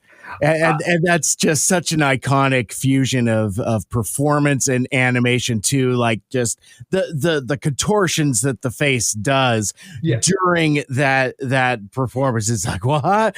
Who told you that? What? Who told you that? As he's holding a goblet of oil. Wow. I think, I just want to make sure I cleared the air. No offense to the theater kids out there. My bad on that one. So, but that was totally apropos, but I never had that conscious thought. Sure. I think Mike, maybe you can agree with me or disagree with me. I think that's probably the most fun we had on the show is just elaborating on Theater Kid Megatron and just I think so. Well, over the top. And the way that it would continue too, where it's like, when you meet these various henchmen, like when you talk about Shockwave, it's like, oh, Shockwave / Longarm is definitely a graduate of the Megatron School of the Theater, because like he's very he's a method actor because he had to right he had to play the role of Longarm for so long that he disappeared into it. While you were fawning at Megatron's feet, I risked Spark and Servo as a double agent on Cybertron. Oh my gosh. But I think also, just part of being a leader is being charismatic and being performative. Sure. And I thought that Megatron would excel in that. Yeah. And by contrast, Optimus wasn't so great at it. Right. Like, he was not, the first thing you see him doing is giving a speech. Okay, I know we're stuck out here in the middle of nowhere on a thankless assignment. But remember, we're all cogs in a great big Autobot machine. And the first response is, not this speech again. Not speech again. Yeah. So it's where do you find those flaws for that hero? Because he can't have deep flaws in the same way that all the other characters do, but he has to have flaws. Otherwise, he's just not interesting. He's not human. So it's just, it's that sort of awkwardness, in public and in interpersonal relationships that we basically said, he's kind of a stiff. He's well-intentioned, but he doesn't quite know how to interact. Yeah, he's kind of a dork. He's kind of not cool, and that kind of makes him cool in his own way, which I really appreciate. Yeah, the fascinating thing is what's unique to Transformers Animated is just that this Optimus and Megatron don't know each other. They don't have this history, this background that all the other Megatrons and Optimuses have had. Right up until the last second, Megatron's like, "Who are you? Who is this again? What is this guy?" Like, I think that's such a Magnus. Right. Well, that was very deliberate. It's again, these guys need to be the underdogs, and the Decepticons have to be scary and big and really dismissive of the Autobots. And I think in a war, it's not like the generals know each other. I mean, they know each other by reputation and by strategy, but they don't know each other. And the idea that there are these rivalries that exist even among the lower ranks, that was absurd to me. Mm-hmm. I mean, you can create them as time goes on, in this situation where you're not really at war. But the idea that there are these ongoing rivalries between certain Autobots and certain Decepticons never made any sense to me. Mm-hmm. Interesting. I have one more question, and then I think I might throw it back to Mike to kind of maybe we should start wrapping up here. Some questions for next time. But sure. Perfect. So just real quickly though, I mean, that's something we kind of wondered about.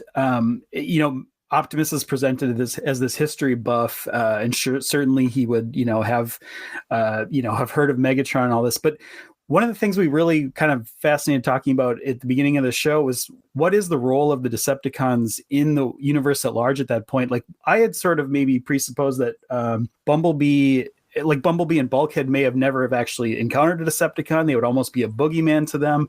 I mean, if we're talking about like the passage of time and when things take place, do they even is there a generation of Autobots at that point that hasn't even heard of Decepticons, or where were they kind of their role in the bigger universe? Yeah, the idea was that there is this generation of Autobots who have never encountered them other than stories, and that they're more legend than real. And a lot of that was really inspired by the Harry Potter universe, where in not only has this young generation not experienced Voldemort, but the older generation is just so traumatized by it that they don't even want to talk about it. That totally tracks. So I thought, that plays to me that they have at the same time have become dismissed and not spoken about, and also have become this this fairy tale, this boogeyman, because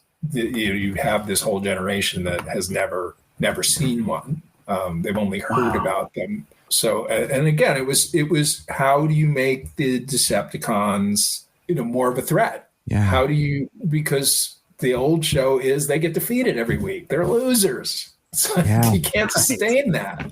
So it was, I mean, I had pitched for that their designs were a little more monstrous and more askew and probably closer to what Lockdown was like. And that wasn't practical from a toy construction point of view. But what we did agree on was that the scale was that the Decepticons were much larger than the Autobots, to really make them imposing. The other thing is I didn't want to start with a gang war and just have it be a gang war for however many seasons we did it. I wanted the first Decepticon to show up, and it takes all 5 of these guys, everything they have, including killing off their leader for 30 seconds. Right.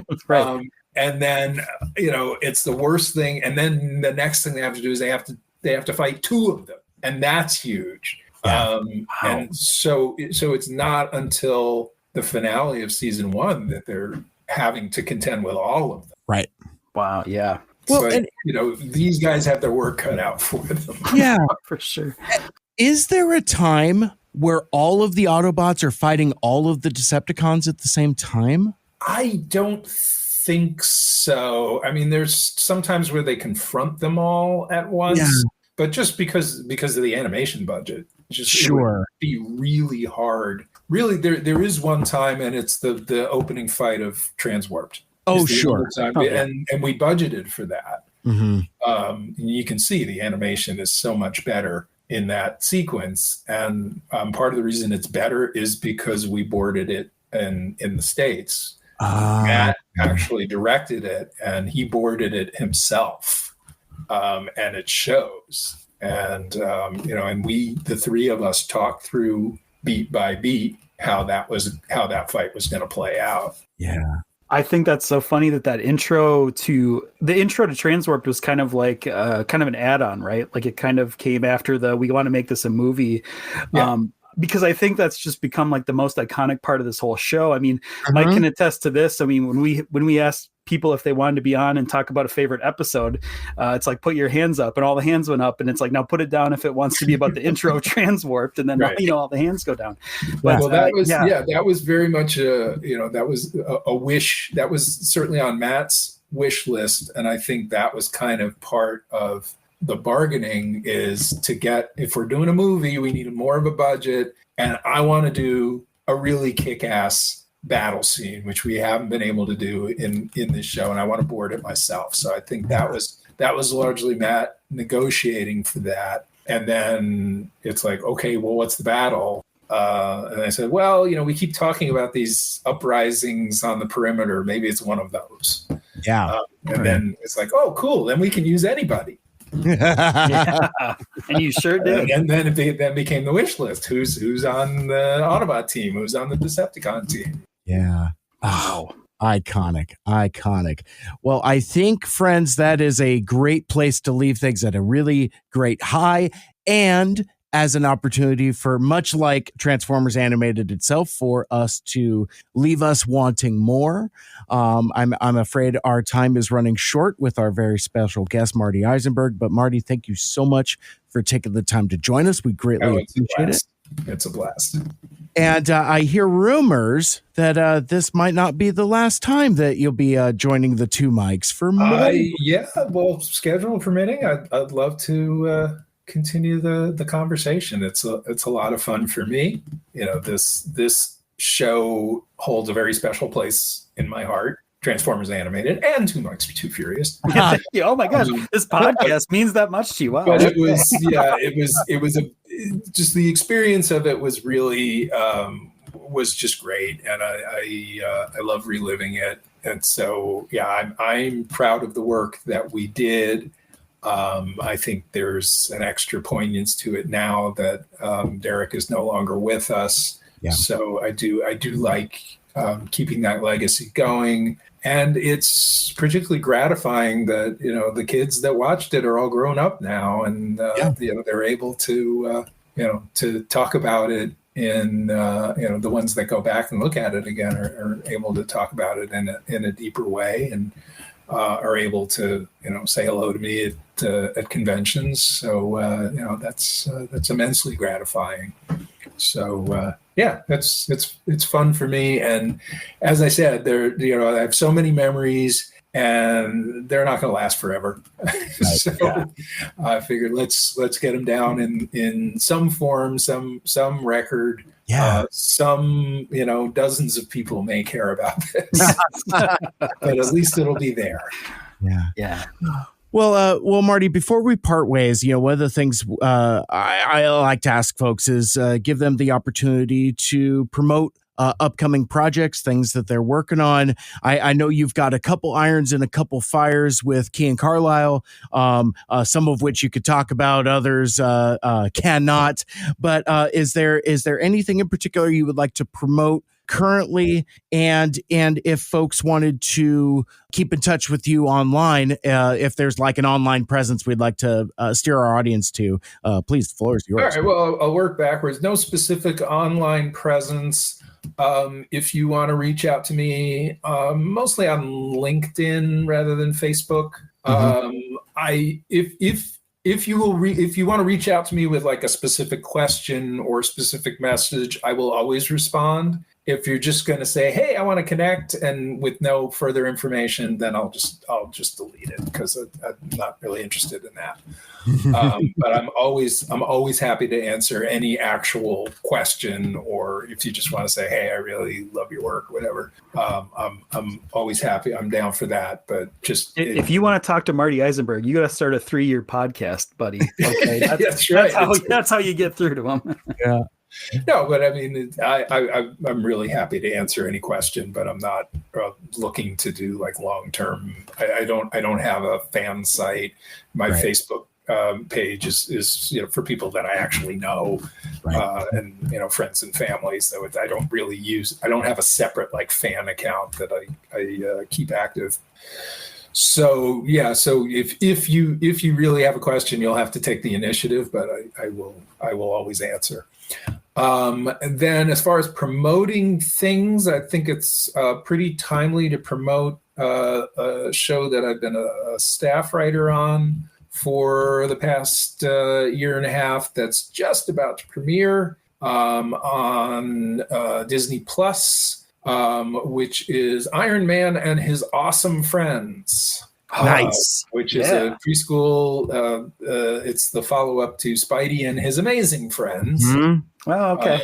And there are shorts, I believe now have dropped on Disney Plus, and I think there's going to be some toys coming out soon. So it's it's a fun take on Iron Man, and I'm just a lowly staff writer on it, but it's a lot of fun. If you have young kids, especially, it's worth checking out. And then as far as my work with Kian, I think the only thing that's been announced is the next comic book, which just to confirm that it's been announced and I'm not talking out of turn. Yeah, it's been announced at TFCon. We're talking Bumble Prime. Bumble Prime, yeah. So that has been announced. That is coming. Right. So Kian wrote it, and I edited it, and that is in production right now. And I'm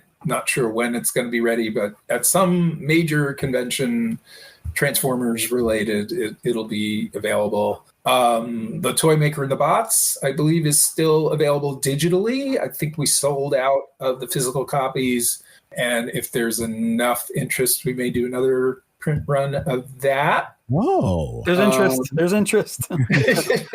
But you can always get it digitally. Yes, so, absolutely. I believe the dub with the voice actors is also available.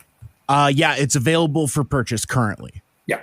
So yeah, and I'll put links in the show notes so folks can connect to all that. And again, I talked about it pretty extensively on a previous episode. Marty, I would love to ask you more questions in the future about that project because it made me cry. It is profound.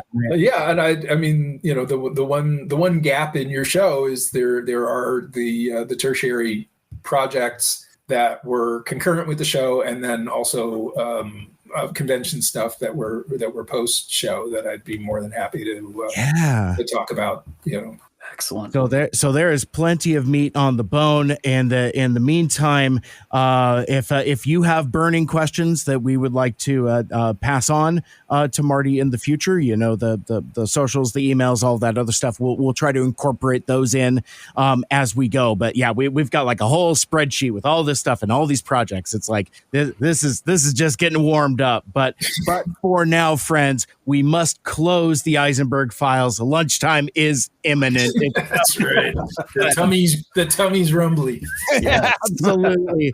But for Two Mikes, Two Furious, my name is Mike Seibert, here with Michael Anders and, of course, the one and only Marty Isenberg. Thank you so much for hanging out with us today, and hope we'll chat again in the future real soon. Okay. And Tony's Pizza in Pompton Lakes, New Jersey, in case you were wondering. Oh, yes. Okay. Thank you. The one question I wanted to ask so bad. Awesome. All right. See, and I wanted to stay away from pizza legislation. Lunch adjacent, it'd be like right. This torture. I was like, I'm not going to bring it up. We're too hungry. I'm nowhere near Pompton Lakes, New Jersey, right now. Well, that's all right. We'll discuss that more in the future. Then I love it. Awesome. Thanks so much, Marty. All right. This was loads of fun. I thank you both. You're very welcome. Thank you.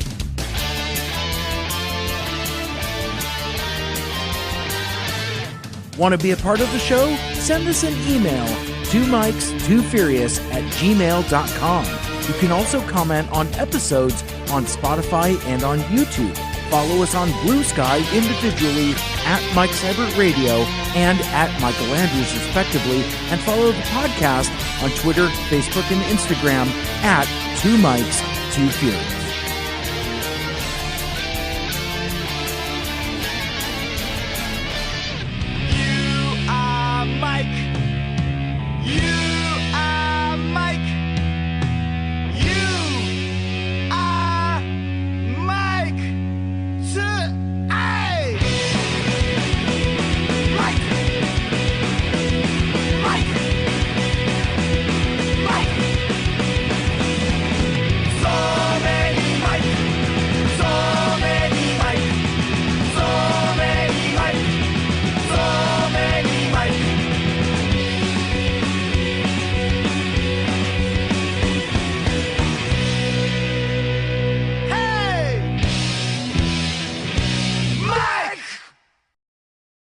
Well, I've got some good news for you, gentlemen. It clouded over, so I'm less motivated. No. Yes, we can keep chatting about giant robots and cars and trucks and stuff. So. Cars and trucks bad. Robots. Robots. Yeah. Me Grimlock forget. Cars and trucks bad. Car robots. Worse! Dinobots destroy car robots! Exactly. And no, that was not a reference to the car robots show. Okay, good. Well, scratching that off my question list here. I almost want to do like a comprehensive list of like all of our random asides. It's like, is that a reference to something? Well, all week I was like re-listening to nothing else to set the record straight on what's right. All week I was kind of mining our old episodes, which is a lot of listening to myself, which got to be old, but trying to find some of those loose threads that we never connected. I mean, I don't know if this is like going to make it in, but I'm just curious, like, was that episode meant to be such a scathing, the Dinobots introduction, was that meant to be such a scathing commentary on fossil fuels as it came off to our sensitive eyes, or was it just fun? It just seemed like that was a good angle in to get the Dinobots to not like the Autobots. So I mean, it's brilliant. It's a brilliant connection there. These are characters with no history. They just come alive. So why are they not? Why are they not going to like the Autobots? Why are they going to perceive the Autobots as enemies? So that seemed like, they run on fossil fuels. They're running on your decaying bodies. You might not appreciate that. Well, here's I wasn't even thinking of asking this at this point, but a thread I'd like to pick up is, the thing that we've been talking about through the episode discussions is the perspective of oil instead of energon, as we've seen in other Transformers continuities. Is there was there a specific purpose for that? Like why oil and not say like glowy blue energon or pink or whatever? I think some of it was we just wanted to distinguish the stakes to have it be different from what had gone on in previous iterations. And the oil is specific to the Constructicons it was a joke. Got it. It was a way for us to put drunken behavior in a children's show and somehow get away with it. So beyond that, it had no significance. And one of the things that was planned for season 4 is now that the Allspark is no longer the stakes, and now that it's not there to create new potential Earth Transformers, what do we do? And so it's okay, now we can introduce Energon as its residual Allspark energy that's fused with whatever natural minerals that are on the Earth. So that would just give us something new, and then just kind of introducing the concept of the Energon farm, and that was part of. It's sort of a naturally occurring thing in and on Cybertron, not terribly well defined in my head or anybody else's, but it just sort of gave us somewhere to go moving forward. I'm both terrified and elated that we're uttering these words again, fluid legislation. But I guess while we're on the topic, I mean, is there any definitive answer to what oil is to these guys? Is it food, beverage? Don't ask him that. What is it? No, I think the simple answer is it's whatever the story required. There we go. All right. Yeah. We can finally put this topic to bed. This highly popular part of our show for some reason, the fluid legislation. Yeah, well, I mean, and a lot of the times, sort of conceptually, we were trying to think of their reference point not always as being robotic and cybernetic, but automotive. Oh, yeah. I like that. I can see that. That makes a lot of sense.